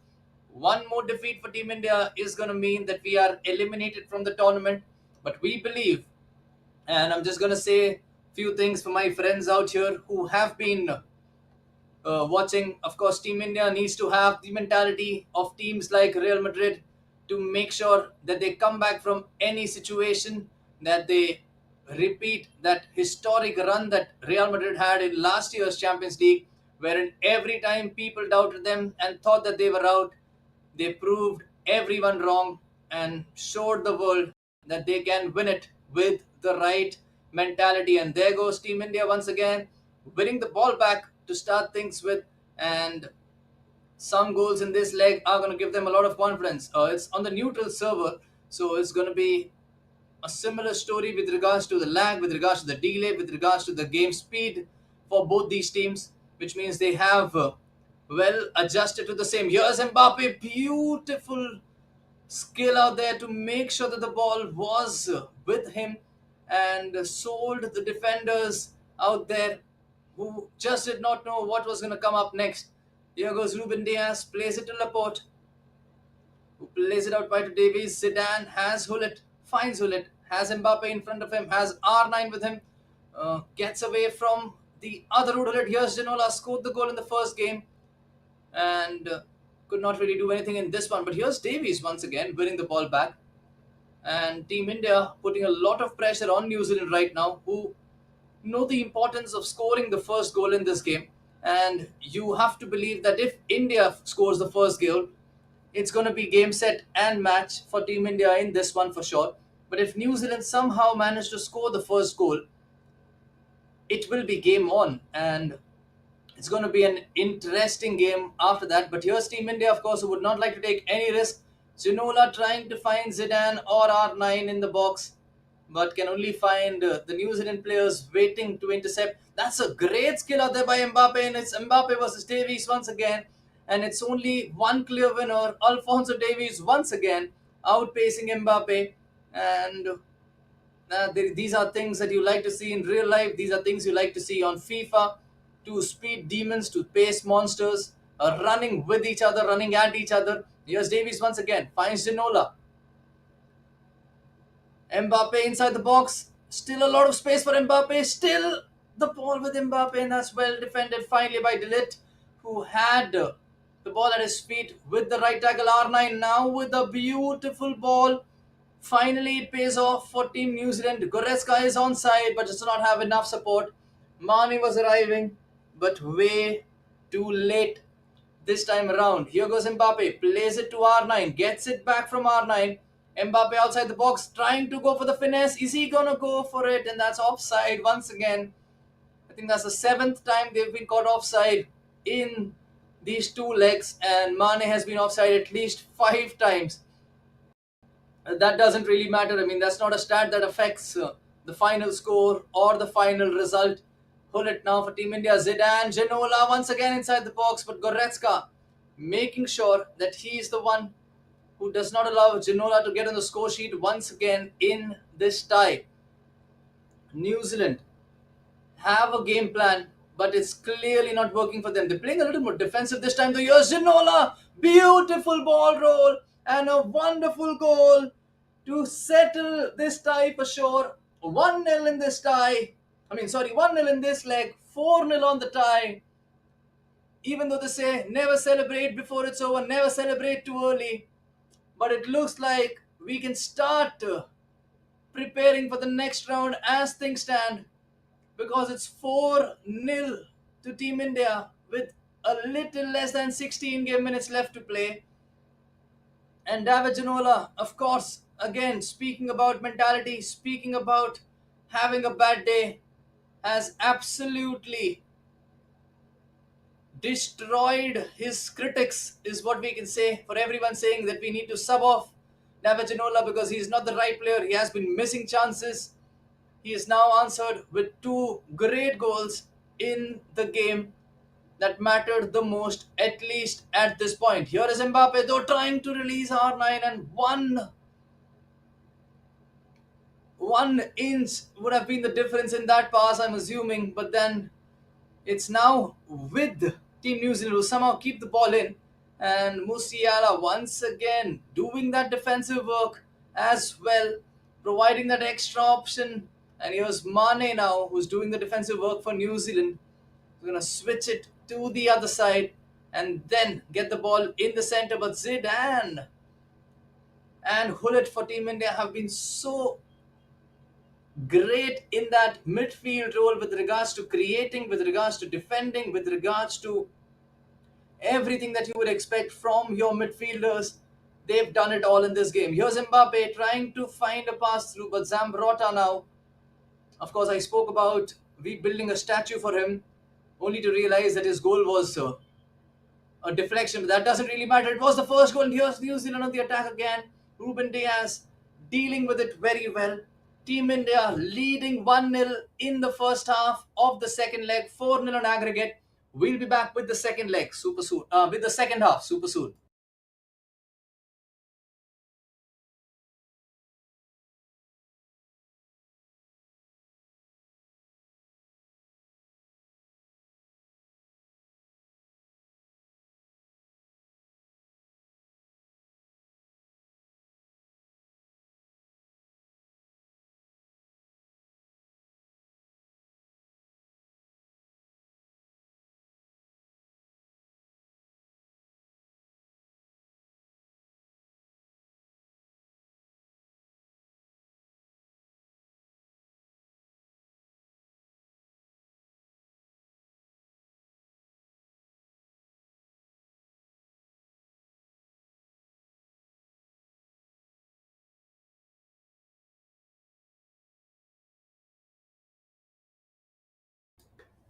And here we go once again with Team New Zealand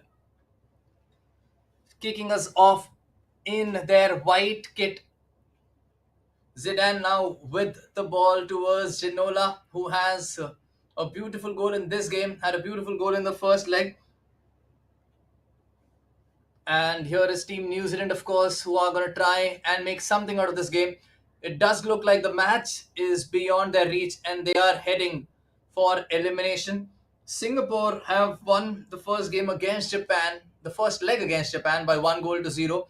That means, as things stand, if Singapore can hold on, they will uh, make sure that Japan moves to the lower bracket, and that would mean that Japan face India. But here is Mbappe right now. Beautiful ball roll, did not take a shot, knew that would be blocked. And the chance is still there for Team India. Zidane trying to play to R9, finds Ginola, who can find that shot away. And here we go once again. Ronaldo, of course, R9 is what I'd like to say this time. With the ball now, New Zealand trying to make something. Hullet now inside that attacking third, trying to get the ball in a position from where he can shoot. But then India, of course, making sure they are playing a little more defensive to avoid any more goals conceded in this one. But here go New Zealand once again. R9 does not find a way through the Indian defense, too compact, not allowing any breathing space to the New Zealand attackers. Mbappe on the wing finds R9, has some options. One of them is Zidane, finds him. Hullet loses out to Hullet, has R9 running, and that's going to be offside. I think this is offside too, but Mbappe keeps running and has been brought back for offside. Good line play there by Team India. And New Zealand, of course, tried to play that line. And here goes R9, can take a shot from here. We all know what he's capable of. Zidane can do that too. And he tries to take the shot. He takes the shot. He scores the goal. R9, Zinedine Zidane, the two Real Madrid legends combine to give a 5-0 aggregate lead to Team India. Two of the greatest players of all time, of course, R9 and Zidane, making sure that they cement India's legacy in the FIFA nations as well.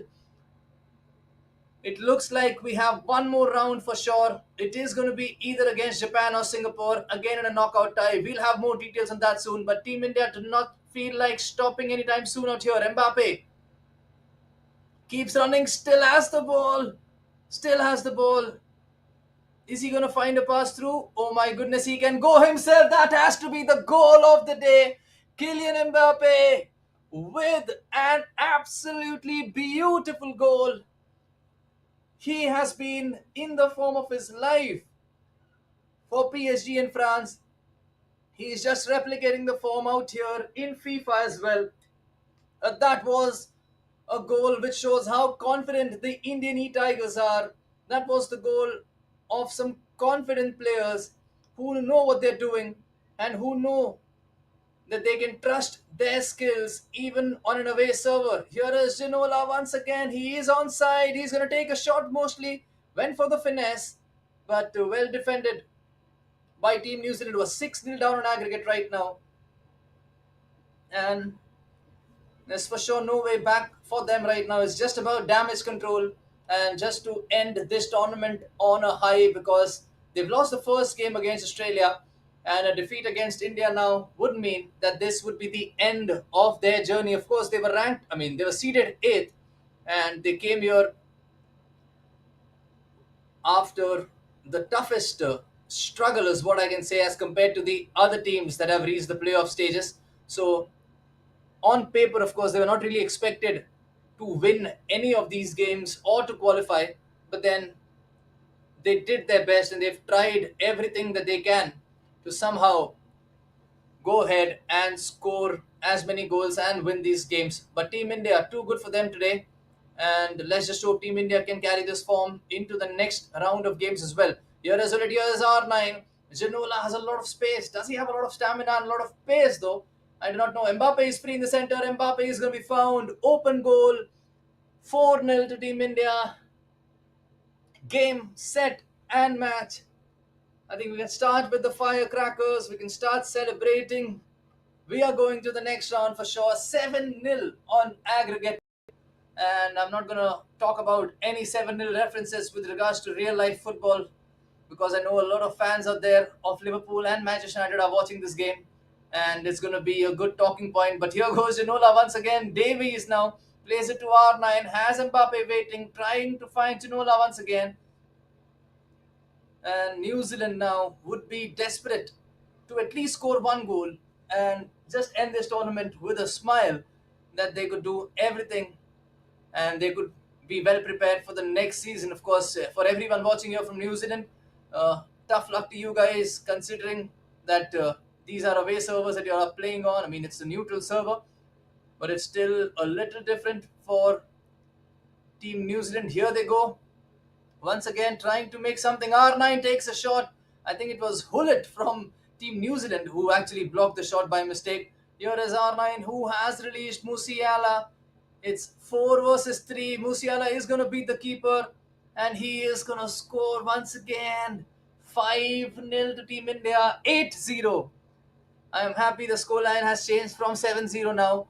And it's 8-0 now, of course, to Team India, who are making a statement right now because they're sure there will be players or management of Singapore and Japan who will be watching this game as well, just like we are keeping an eye on the other game. That's going to be 9-0. It is 9-0 right now. 6-0 on in this tie. It's just for fun. It's just a lot of goals, a lot of things being done, pure entertainment, top class FIFA being played by Team India, showing exactly why they are on the top 15 nations in the world. And I think that's going to be the end of the game. New Zealand know, India know it as well. That's going to be game, set, and match. Team India winning 6-0 in the second leg, 9-0 on aggregate versus New Zealand. We are still alive in this competition. It's not yet over. Look at that beautiful ball roll by Ginola for the first goal. You just knew he had a sniff, and that's all he needed. The second goal, of course, R9 to Zidane, a beautiful finesse in that top corner. No chance for Donnarumma whatsoever.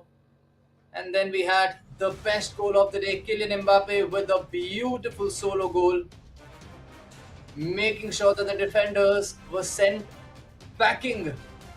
They had no answer for him as he moved from left to right. And then Mbappe again, Ginola squared the ball up to him, and the easiest of finishes into an open net, which Mbappe was never going to miss. We then had two more goals with Musiala rounding up the keeper, which we can see here. And then he still had a lot of work to do. He had two defenders in his way. You can see better from this angle. And look at that finish, the accuracy and the precision.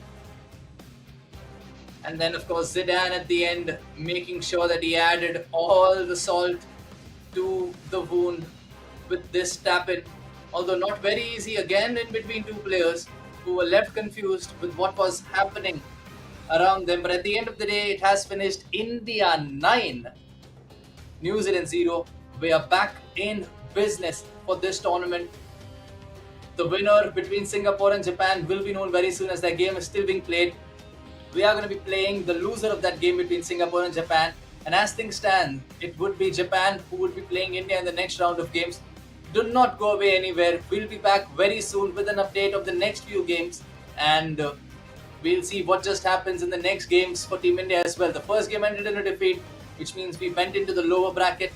But we started the lower bracket on a high, and 9 win against New Zealand, which means we're still in contention to qualify for the grand finale. We'll be back after a short break with the next game. Do not go away anywhere.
Hey guys, thank you so much for your patience and thank you for staying tuned in. This is Selvin, your host and commentator for the day.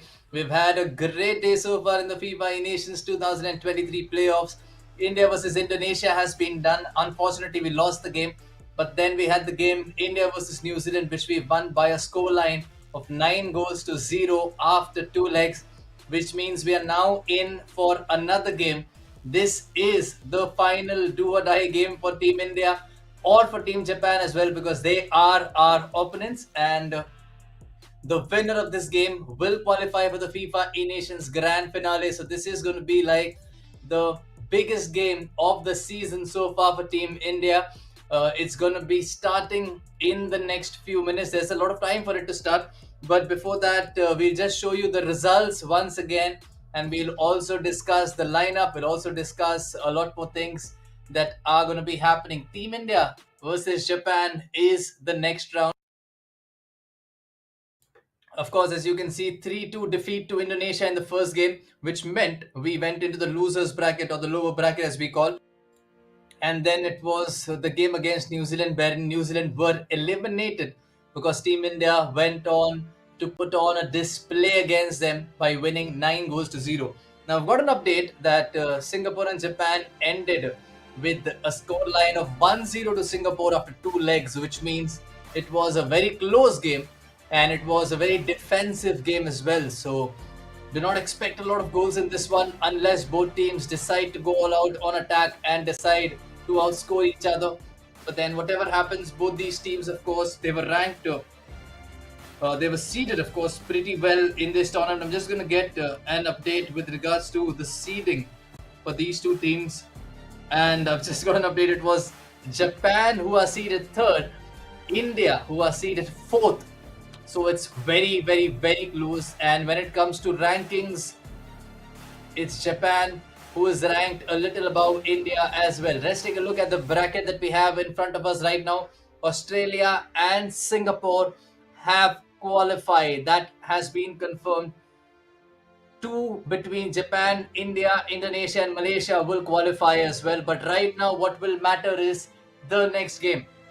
The winner between India versus Japan and the winner between Indonesia versus Malaysia will qualify, and the losers of these two games will be sent back home. And that is going to be a heartbreak because it's going to be too little too late for two of these teams at least. Now, just to give you all history about the FIFA Nations, in 2021, India were eliminated at this very stage when they lost to Qatar. It was one game away for them. But last year, they made sure that they went one better and went on to win this in this stage and went on to qualify for the FIFA Nations Grand Finale, which was held at Denmark. Let's take a look at the squads, of course, that we have as well. We have India versus Japan, of course, the match which is coming up next for us, and the squad is the same for Team India. R9, Mbappe, Ruud Gullit are the key players. The drafted players, Zinedine Zidane, Ginola, Diaz, Davies, Haaland, and Musiala, and the open pool players are in front of you all as well. We also have the squad available for Team Japan. I am hoping we'll be getting an update for the same as well. Here we go again. And just take a look at the open pool players and the drafted players. Of course, Eusebio, Modric, Militao, Saka, Nathan Ake, and Alderweireld are their drafted players. It's going to be a monumental clash between these two players. Do not go away anywhere. We'll be back with the match, which will start in the next 5 minutes. And stay tuned in as Charanjot Singh, Saransh Jain, Saksham Ratan, and Sid Chandrana would love to guide Team India over the line for sure. Do not go away anywhere. I'll be back with you as soon as the game resumes.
The game has begun. It's India versus Japan.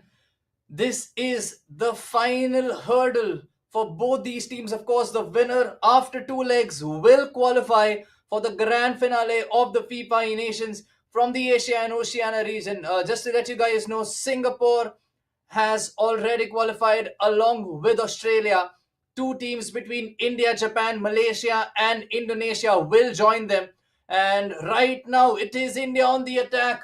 They're playing in the blue kit. Japan is playing in the white kit. The games are being played on the Singapore server, which is a neutral server for both these teams. And believe me, this is pressure situation. But then Team India and the Indian E-Tigers have the ability of performing at their best under pressure as well. As I said before, when the going gets tough, the tough gets going, and these guys can absolutely be mentality monsters when it comes to the toughest of situations. Here they go again. Davies has a lot of space on the left wing, so has R9, but Davies, I think, has put the ball wide. No, it's still in play, and I think Japan stopped playing for a second. Here's Zidane inside the box. Big tackle by Alaba. R9 now for Team Japan. The first goal of this leg is going to be so crucial, because it's just going to set the tone for the rest of the tie for sure. Team India is going to be hoping to get that first goal somehow and avoid first one. Here is R9 with the same intent, with the same intention, trying to find Davies. He's Ginola. Will he find him? He does find him, but he is a step too ahead, and that's going to be offside for sure. Militao now, it's a full Real Madrid defense out there. Alaba and Militao for Japan. And here is Rafael Guerrero from Borussia Dortmund. And here is Ruud Gullit versus Ruud Gullit, and looks like our Ruud Gullit has won the ball. He has won the ball clean as per the referee. Musiala plays it to Mbappe now, who plays the ball to Ruud Gullit. Mbappe now with space. He is onside. R9 is inside the box. Is that going to be the first goal? It's a big save by Courtois. R9 denied this time. My goodness me, what a chance that was. And everyone watching thought it is going to be a goal. Now, Courtois was in some unreal form versus Haaland, but then Bernardo Silva got the better of him. Let's just hope we have a Bernardo Silva in the form of Mbappe, but Courtois once again with a big save. On any other day, this would have been 2-0. But as things stand, it's still 0-0. And Team India with another corner right now. Played shot to Ginola by Zidane. Is he going to get the ball back? He tries to play to R9. Could have still fallen to Mbappe, but it's still a chance that's over. And now Japan can run away on the counter. They play it safe, they play it back, and they know it's going to be a crazy situation for them to be in as well. They do not want to lose the ball. They want to keep hold of the ball. That's what they have in mind for sure, because they don't want India to get away with this one. Here's Gullit. Gets it back from Kimmich. Plays it to Kimmich. Gets it back. Plays it out wide. And here's Guerrero once again. Is he going to take a shot? He takes a shot, but good goalkeeping movement out there. Good goalkeeper movement. Van der Sar moved far post. Collects it with ease. Big game, big nerves required this time. Of course, one mistake can cost you the game, but these are the things that decide what champions are made of, what competitors are made of, and you have to be ready for everything. Here is Mbappe inside the box now, still with Mbappe. He still got the ball. Does he win a penalty? He still has the ball. R9 now has the chance. My word, made this is some absolute pressure scenario for Team India and for Team Japan. Every time Team India is inside the box, you can see Japan panicking, and Mbappe, of course, is the man that is going to cause a lot of problems for them. Is that offside? It is offside. Team India win the ball back. Zamrota plays it to Gullit, and we need as much as possible for Team India in this game. Davis now on that wing.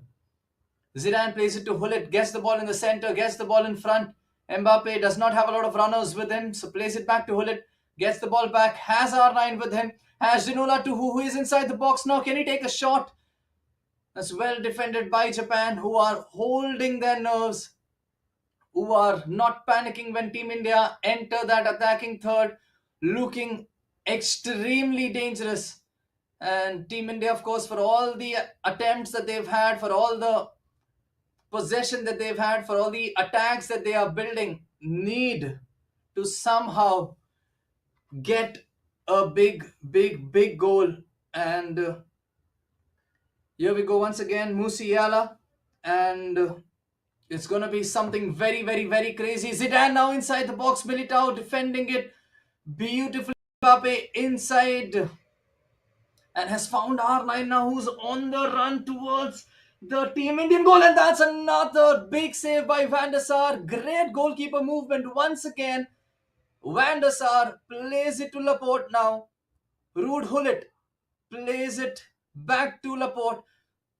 You can see the tension in this game that's happening right now. I am sure you guys need a breather. I need a breather for sure. It has been end to end in this game. The score stays at 0-0. India 0, Japan 0 at the end of the first half. We still have one more half of the first leg left and one more leg after this one. Do not go away anywhere. The second half is going to start very soon.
Here we go. The second half is now underway. It's Japan who've now kicked us off. Militao with the ball right now. I mean, of course, you all know how difficult it is to play a situation which is a virtual final, of course, for both these teams. They know it's about risk and reward right now. And Japan have kept the ball in again. And Mbappe now can run on the flank, does run on the flank. He has options in the center. He's going to try and find one of them, but he finds Jamal Musiala from Team India right now. And Zidane plays it to Hullet. That combination has been deadly for Team India. And Musiala once again with the ball. Both these teams looking to make sure that they're the ones who score the first goal. And as audience, of course, we would like to see a goal being scored because the team was better and not because of a defensive mistake or because of a glitch in this game. Here is Hullet, plays it to Kimmich, gets it back again, but Mbappe has won the ball back, plays it to Zambrotta. Ruben Diaz now plays it to Zidane. It's going to be crazy with regards to how the transitions are going to happen in this game. The midfield to attack, to defense, and also these wide wing switches that we are seeing. Of course, the pitch has to be made as big as possible. Japan playing a little more defensive.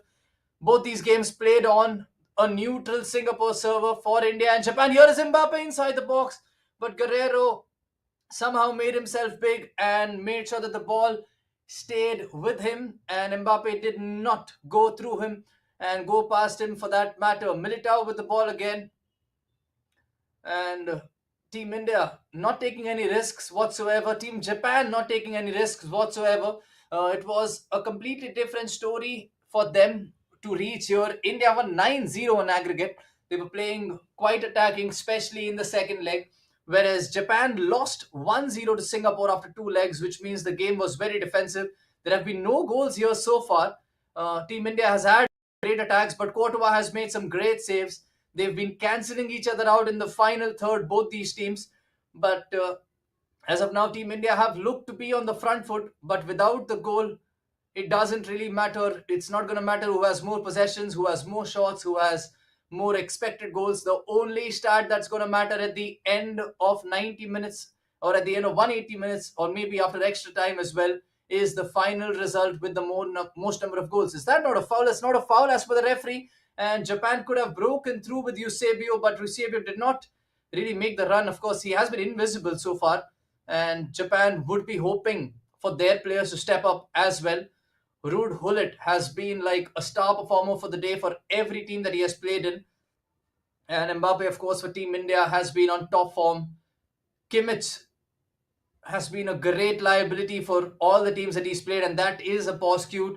Both these teams know something is needed with regards to a change, and it's going to be a positive. And let's see what changes are going to be made. We, of course, do not have access to check what exactly is happening with regards to game plans or with regards to substitutions. But with around 25 in game minutes left, you can expect both these teams to go all out to somehow get that first goal and head into the second leg with the right momentum. Let's just wait and see what changes are being made. Do not go away anywhere. I am with you and will be back as soon as the game resumes.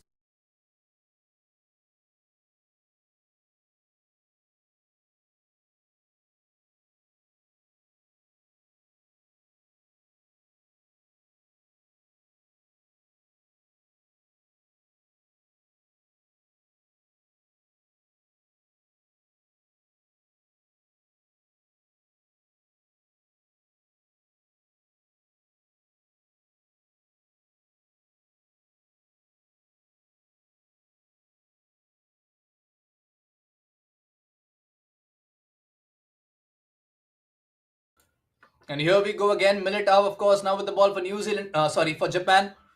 Splayed it out wide to Courtois, who has no pressure by any Indian player on him. Is going to take his time and play it. Okay, so we've had some changes out here. Koulibaly is on. We can also see Navas, of course, on right now. Mbappe has been there for Team Japan, and there goes R9 as well, who could have won the. Who could have got that interception and ran away at goal. I think that was Erling Haaland who was in there. Yusuf Atal is on. Del Piero is on as well. So both these players and both these teams, of course, are looking for that win. They do not want to settle for a draw. They do not want to take it to the second leg and do a winner takes all thing, but they want to settle something up in the first game and build on that momentum. And that's some risky play out there, playing with fire, Team Japan. And Erling Haaland looks like a man on a mission. I was saying earlier, he scored 46 goals this season, most number of goals. If he can produce some magic out here for Team India, and that is a Eusebio chance, but he plays it in the path of R9. But unfortunately for Team Japan, the ball goes out. Unfortunately for Team India, it was a goal kick. Is that going to come back to haunt Japan? Because Eusebio may have just taken a shot. That's going to be offside. Davis, of course, too quick, just ran away out there. And Haaland, now the man on a mission, winning the ball back and somehow could not find any more space after winning the ball back. But that's good pressure out here by Team India. And Japan are going to feel hard done by with that Eusebio chance. He should have passed it, or maybe it was a header. It was not on target. But what is done is done. Here is Rude Hullet now on the ball, has three attackers in front of him. R9 is the one that he's chosen to pass to. Musiala now goes wide, is going to come back in, or maybe find Hullet on the box, at the edge of the box. He does. R9 takes a shot and R9 scores. That's the goal that we needed. Team India making the changes, getting the result right away. 83 in-game minutes gone. Team India 1, Japan 0. How crucial is this goal going to prove in the journey of the FIFAe Nations playoffs? Is this the goal that takes India through? We still have another leg after this and 7 more minutes of this game to go. But a goal could not have come at a better time. Simple FIFA, basic FIFA, doing it right. Quick passing, extra passing, and Mbappe has scored from a very narrow angle. immediately after India's goal, and Japan are right back in it. You would have not expected him to take a shot from that angle, but as I was saying, you have to take some risks. You have to go for it. And within 2 in-game minutes, we are back to where we started from. India won, Japan won. We're playing both these games on a neutral server, so it doesn't really matter. There's no home away. But it's going to be an aggregate game after 2 legs. Musiala, once again, can he produce that same magic that he did the last time? Has Hullet, has R9, has Mbappe. Goretzka is on the field as well for Zidane. Hullet takes a shot. He's capable of scoring those long ranges. You know that. Davies. Hullet again. Mbappe. Hullet. Haaland trying to find R9. Could have taken a shot as well. Now these are going to be some testing times, of course. One last chance. Haaland. Is he going to get the ball? He does not get the ball. That is going to go out. And that is going to be the end of the first leg. But what a game of FIFA have we just witnessed. The first leg of the eliminator in India and Japan ends with 1 goal each. Both of them scored in the dying moments of the game, 83rd and 85th minute, which means the equation is as simple as it gets. The winner of the second leg is going to be the winner of the tie, and that is the nation that will join Australia and Singapore.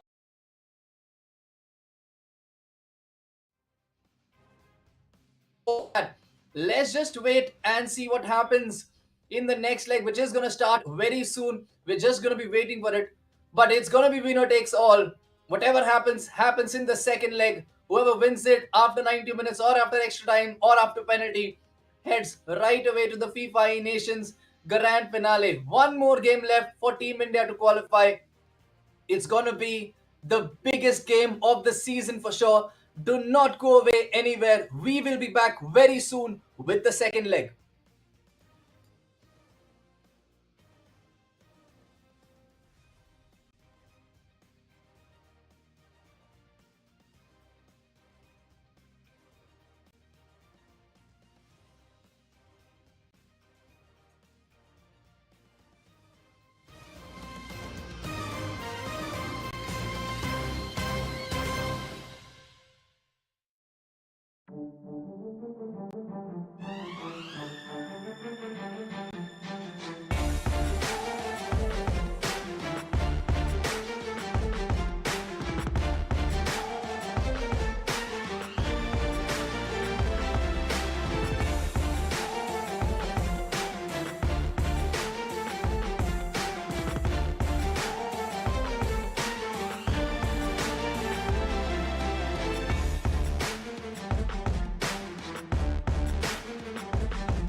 Welcome back, guys. This is the second leg between India and Japan. It is Japan who are playing in the black kit, and India are playing in the white kit right now. And Japan, of course, scored that equalizer immediately after India's goal in the first leg, which made sure that the game ended at 1-1, which means it is all to play for right now. Now, the winner of this game qualifies for the FIFA E Nations Grand Finale along with Australia and Singapore, and the winner of the game between Indonesia and Malaysia. If this game ends in a draw after 90 minutes, we go into extra time. If the game ends in a draw after extra time, we go into penalties, but there will be a result at the end of the game. So, in the next 10 to 15 minutes, we will know the fate of Team India in this qualifiers. In case if India loses, we will be eliminated. Here is R9, who does not want to make sure, who does not want to see India getting eliminated. He's the one who scored that first goal. Mbappe takes a oh sorry, that was not Mbappe, that was Musiala who took that shot on, trying to surprise the keeper. Both these keepers had a great first game, bar that one moment which they conceded the goals. But apart from that, there were some great goalkeeper movements. There were some great saves and some great reflexes being shown by them. Here's Japan trying to get in on the act. Here's Mbappe inside the box. He can take a shot. He can cut it back to R9. Great anticipation. Ruben Diaz making sure he knew what R9 would do after taking the touch. And here is R9 for Team India releasing Ginola. I think that's going to be a throw in for Team India. Yes, it is a throw in for Team India. Ginola, of course, a little shy when it comes to pace. Not the fastest card, but his finishing has been great. Here's Hullet. Can take a shot, finds R9. Big save once again by Courtois, who has been rock solid out there at the back and who has made a difference. Zidane, Hullet cannot find a way through, and there is Militao now trying to calm things down. Plays it back to the keeper. R9 pressing the keeper as well. They are going to go out for every ball right now. This is nothing short of a final of a grand finale. You need to have nerves of steel. You need to trust yourself. Even if your hands are vibrating, if the hands are shaking, you know it. There is a reason why you are playing this tournament and not the others. And these Indian E-Tigers are out there to prove their point. I told you they will not let you down after the first defeat against Indonesia. They stepped up against New Zealand. They've not lost a game after that. And Japan have been making sure that they are matching India for everything that has been happening. The first leg ended 1-1, and here is Team India again trying to attack but just not finding a way through. Saransh Jain and Charanjot Singh are the Indian E-Tigers who are playing for us right now. And Japan, of course, this match also played on the Singapore away server.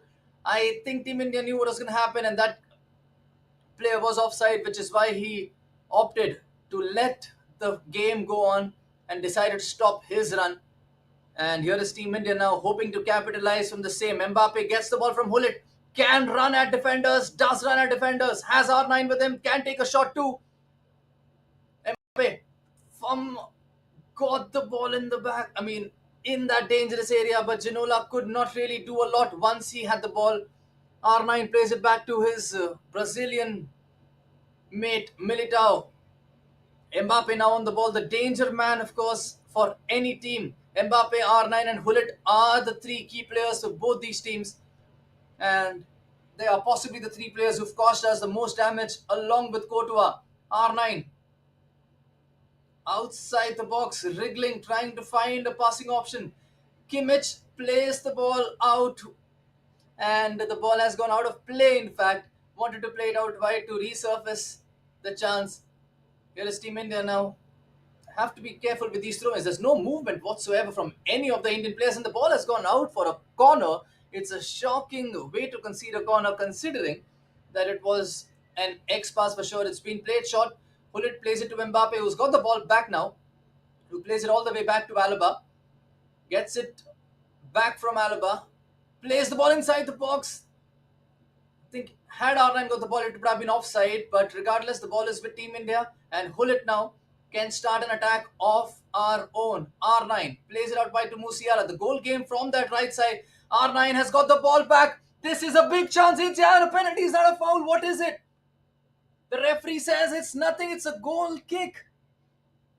And I have no clue what just happened there. I don't think we'll be able to see a replay considering that it was not given as a foul and that game does not really count this as an important move, as an important moment.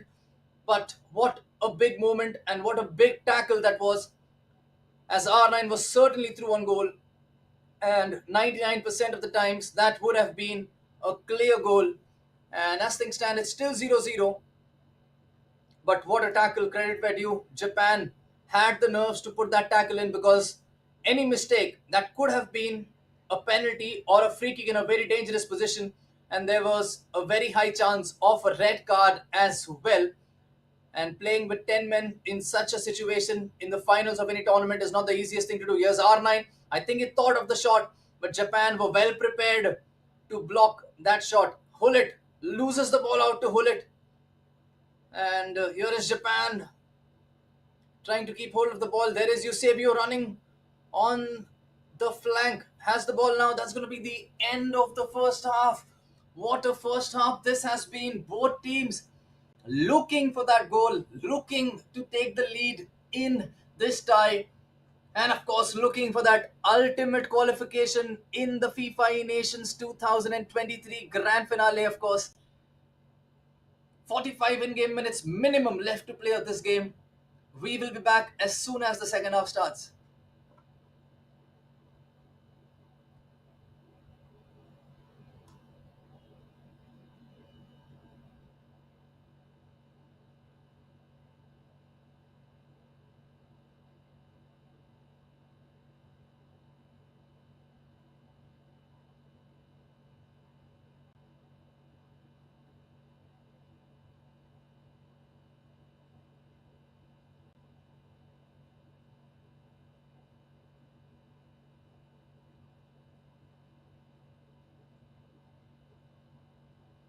Here we go with the second half. India with the ball right now. Laporte is going to find Davies out there on that flank. Has options in the center. Chooses Zidane, who goes to Hullet. Goes back to Zidane.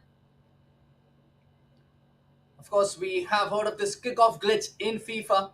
And if there is a glitch that does exist, I just hope it can pay off today. Here's Mbappe. He takes a shot, and that's a big save by Courtois once again. Keeping Mbappe out. That was a certain chance. And what a save once again. Courtois, of course, over 6 feet, 5 feet, I think. But over there, he was as big as a 10 feet guy, a 10-foot guy, because there was no way any shot was going to go past him in that situation. And the ball is back with Japan now. Hullet. Kimmich plays it out wide, trying to find Mbappe. Cannot find Mbappe. Here's Ginola now. Has Mbappe running. That's some good anticipation by the Japanese defenders, making sure they cut that passing lane properly. R9 now inside the box. Davies takes a shot, and Courtois with a big save once again. He has been the difference for Team Japan right now. Courtois has been the difference for Real Madrid, for Belgium in so many games, for Chelsea as well during his time, for Atletico Madrid as well. And right now he's doing it for Japan. R9 is onside. He's inside the box. Japan have a chance, and Van der Sar will collect the ball with ease. But India are knocking on the door. They are looking for that goal. Japan must be panicking. India must be hoping for things to go their way. It will not matter based on how many saves you've made. Here's Courtois rushing for the ball. Is that in his hands? It's comfortably collected by him. Ginola and Mbappe were both running for the same, both rushing to get their feet or to get something on the ball first, to either get the ball or to at least try and get a penalty. But it's Courtois who's put up a man of the match performance so far. And Japan are still in with a chance to qualify because the score is still level with a little less than 27 in-game minutes left to play. But if things stay this way, we will have 13 game minutes of extra time, and that is gonna be absolutely crucial. Mbappe plays it to R9, has Hullet in the center, trying to find Ginola. That was a great chance out there, great option. But here are Japan now, who are going to try and attack Kimmich. Has Hullet with him, prefers to switch it out wide. Guerrero's quite forward out there. Plays it back to Hullet. Kimmich is an option to pass. Chooses Kimmich. Gets R9. R9 with some space. Delays the pass and plays it out wide to Guerrero again. Who does not have a lot of options, but he finds Kimmich somehow. Who finds R9, who has some room out here. Tense times out here for India. That's a cross towards Mbappe. And my word, mate, this is some absolute tense situations out here. Mbappe plays it to Kimmich, can take those long shots. Has lost the ball, and that's gonna be a counter opportunity for Team India. Mbappe has Hullet, chooses to pass it to Musiala, wants to play it safe, does not want to lose the ball again. Zidane has runners, has options, chooses R9, who waited for the ball considering that there were three players already running. Davis can run at them. Mbappe, Ginola. Great defense out here by Japan, who are showing nerves of steel. And this is not some random steel, they're showing nerves of the highest quality of steel for sure. They've not made a single mistake so far in defense. Their goalkeeper movement has been on point, and the goalkeeper AI has been also on point for them, and they now have a chance to go through. And Zidane, out of all people, putting in the right tackle at the right time. The ball has stayed in. Japan still with a chance. 10 in-game minutes left. This is where both these teams scored in the first leg. Are we seeing some more goals in the second leg now? You are possibly thinking that a goal now is going to settle this one. R9 in the box. Is he going to take a shot? It's a big tackle once again. And India still looking for that goal. The second half display has been top class, but no goals to show for it. Kimmich once again plays it to Hullet. Guerrero tries to cross, but now Hullet has the ball back from Mbappe to R9. They're going to resurface it. Ginola has the ball. There's a lot of pressure coming in from the Japanese defenders as well. It's going to be some quick passing play out here by Team India. They want to drag the Japanese defenders out of position. Mbappe was the target, but somehow intercepted brilliantly by Japan. A little over 3 in-game minutes, including injury time to be played. Do we have a goal? Do we have the goal that can take one of these teams through all the way to the grand finale of the FIFAe Nations? This is absolutely the most crucial 2.5 in-game minutes of the entire season for Team India right now. The ball has gone out for a corner. There are changes being made, and I think they're also thinking of extra time just as plan B in case they're not able to score in normal time. Remember, if it stays 0-0, there are no away goal rules. It will go into extra time, and if it's still a draw, it will go into penalties, which will be heartbreaking for one of these teams. Of course, both these teams have played so well over a course of 2 legs that it feels bad to even think about the point that one of them will be eliminated, whoever loses, and that only one of them can go through. Australia and Singapore are already in the grand finale. There are 4 teams that qualify. The winner between Indonesia and Malaysia will qualify as well. The game has now started. I'm sorry. Here is Mane for India. I just got confused for a second when I saw Sadio Mane, but yes, he has been got in from the substitutes bench. Mbappe. Musiala plays it back to Mbappe, but does not find him. Here is our. There's Del Piero now who's on the field. Navas gets the ball. There's going to be one last chance. One last attempt. Mane. R9. Inside the box, Mbappe. R9 again. R9 has scored. That's R9's goal. Team India are going to qualify. And with the last kick of the game, the last move of the game, you can see the celebrations. It will be the same everywhere for all the FIFA lovers in India. But it is nothing less than what Team India has deserved, and that is the final whistle. Team India has done it. After losing the first game, they have proved why they are one of the best teams in the world.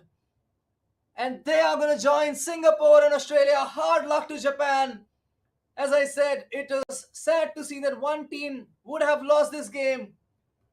But my goodness made R9, the key player, scoring a goal in the first leg, scoring a goal in the second leg. And when things mattered, look at the goal once again. A little fortune about that, but no fortune about the skill, no fortune about the goal, no fortune about the finish. And this time, even if Courtois was as big as a mountain, R9 was going to find a way through. This was nothing short of the most epic way to end this game. Team India have won against Japan. I cannot control my excitement right now, but that is the most epic game that you can see. I need to see Team India's flag in the chat, Team India blue hearts in the chat, and some great words for these Indian Heat Tigers as well. The most pressure situation, and they made it through. I told you all as soon as they lost against Indonesia, even Argentina lost to Saudi Arabia, they told us to have trust in them. They will not let us down. Team India has just repeated the same thing.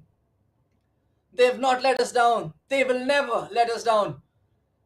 And after some great 3 games of FIFA, it has finished 3-2 to Indonesia in the first game, 9-0 to India versus New Zealand in the first loser bracket game, and then 2-1 to India versus Japan with the last kick of the game to take India through to the absolute FIFA E Nations Grand Finale. Now I'm getting an update that we may just have our Indian E-Tigers joining us as well. Guys, do not go away anywhere. We will be back very soon with some more updates because the tournament with regards to the playoffs is still not over. There are 4 teams that will qualify, but the seedings and the rankings will change based on who wins the playoffs, who finishes where in the playoffs. So we will be back very soon. Do not go away, and we'll come up with some good updates for you guys.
in Chennai right now. Is that right?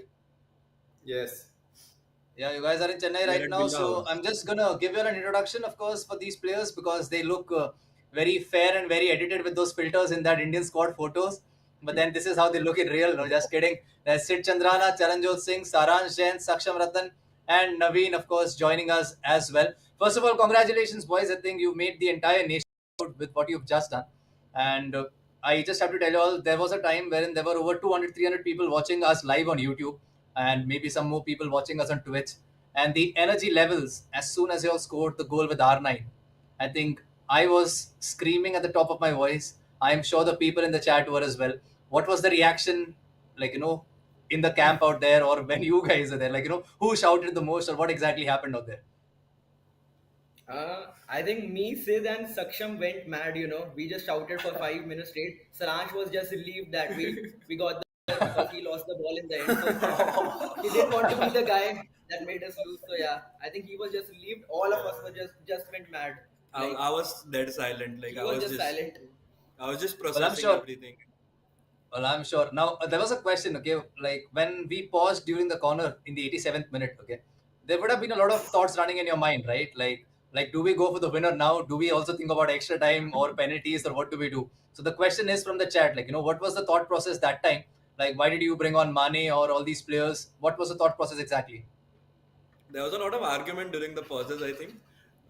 Sid wanted Haaland to come on, whereas CJ and I denied we didn't want Haaland. So we got Mane in, and then there was argument about playing for the 90th, which again I denied, but everyone else said that we should play for the 90th. And then, yeah, we did play for the 90th, kinda. We did flip I, flop. I did lose the ball Lost in. the ball. I did lose the ball in the 89th minute, but I already said that I wasn't comfortable playing for the 90th. But then somehow, CJ pressed the ball, and we got very lucky with the winner. But it was very deserved, I feel. And yeah, Yeah, absolutely deserved. I mean, I was saying this on the stream, okay? Like, we had three big chances with Courtois denied, but then I think the last one was destined for us to win, like, as in, it was like maybe it would have not been so fun, or we would have not felt so good after scoring in the 53rd or the 60th minute as we felt at this yeah. time.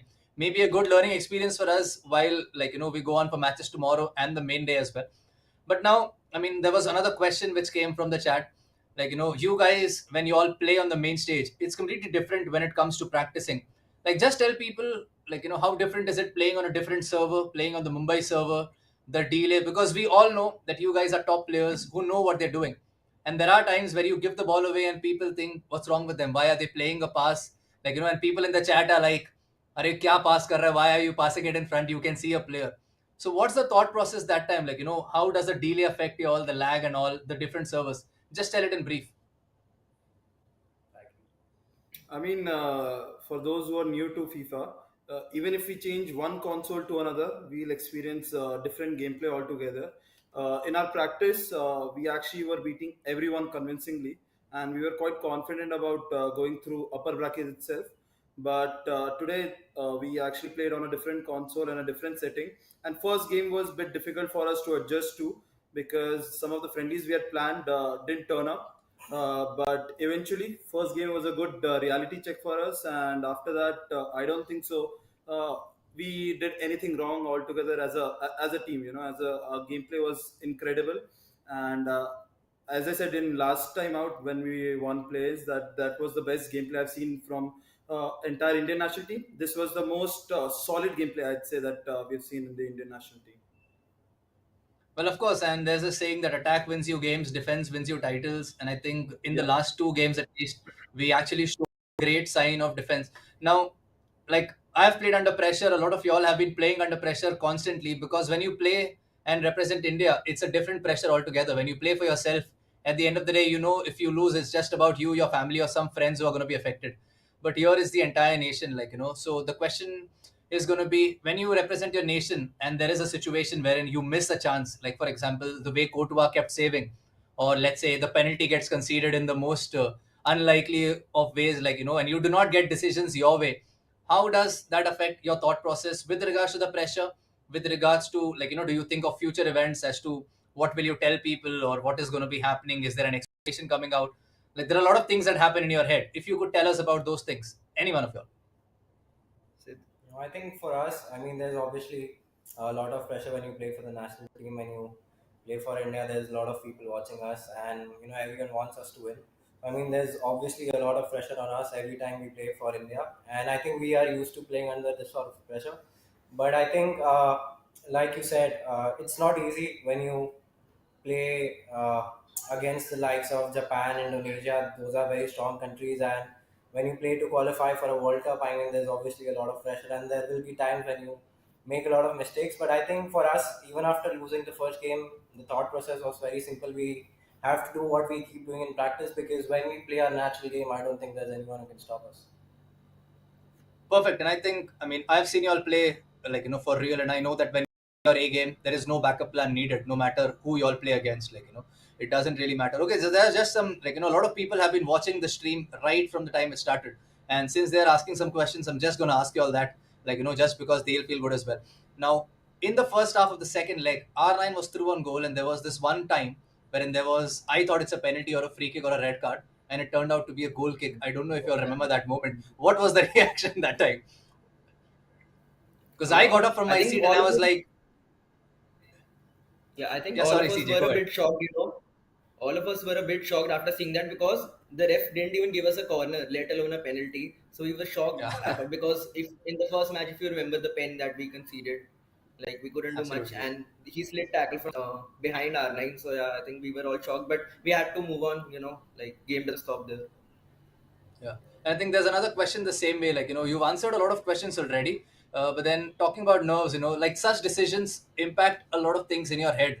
And especially when it's a two versus two, maybe both the players that are playing may not have the same mindset at times. Like y'all had disagreements as well while y'all are playing. So when such decisions do not go your way, like, you know, is there a situation where you feel, okay, this is not my day? Oh no, I think this game wants us to lose or something, considering how many glitches this game has. What is the thought process that time? Like, do you all calm each other down that, it's done, we just have to focus on what's coming next? Yeah, I think we're very experienced when it comes to all of this because, as you said, the game has a lot of glitches and we're used to it at this point. And it's just about moving on. Like, you can't keep thinking about the chance that has gone. You have to think forward that even though the ref gave the goal kick, we just moved on from that instantly and we tried focusing on getting the ball back and making another chance. So, yeah, I mean, all of this is going to happen in game and it's just about moving on from it and, just looking forward to the next chance or to the next build up. Oh, that's amazing. And then I just have one personal question, just on a lighter note. Like, did New Zealand guys tell you all something very bad or something before the second leg, that you all went all out against them in the second half? No, I'd like to answer. So, for those who don't know, Saransh has a pre-game ritual. Oh, yeah. So after our match with Indonesia, Saransh locked himself up in the washroom and he used to sleep with Vanpach and Darula, and that motivated him a lot. And after that, the mood in the camp was quite light, and obviously CJ and Sid were mentioning about playing as if it is just another friendly game and not taking the pressure of it being a tournament game, and that is what these guys did, and that is why, I mean, they scored nine, could have been in double figures too. Absolutely. I was just happy that it did not end 7-0 as a United fan, because I did not want to spend the rest of my day listening to the 7-0 taunts as well. But yeah, great stuff, guys. And I think I'm just going to ask you all, one last question before we actually end this up, because a lot of people have been congratulating you on the stream. I think they're all equally proud. Uh, when it comes to now the mentality factor again, now tomorrow is going to be another day. Although we've already qualified, the main goal has been achieved. I'm sure you all are still looking to win the playoffs and enter the FIFA nations, rather than just being happy with qualification, right? So today's preparations and tomorrow's games, what's going to be the mentality like? Any one of you all can answer. I think we've got a statement to make, because obviously our first goal was to qualify for the World Cup and that has been achieved. But we are still in the tournament. It's a massive tournament for us, and I think the pressure is off us right now. So I think we are very confident going into our games tomorrow, and hopefully, we can win the whole thing. Well, absolutely. And I was telling two references, of course, after you all lost the first game and then won the game. Of course, the first one was the reference of Argentina in the last World Cup. They were expected to win all the games. They came in with a 36 game unbeaten run, but they lost the first game against Saudi Arabia, and people thought this is done. They're not going to win anything. And a lot of people in the chat was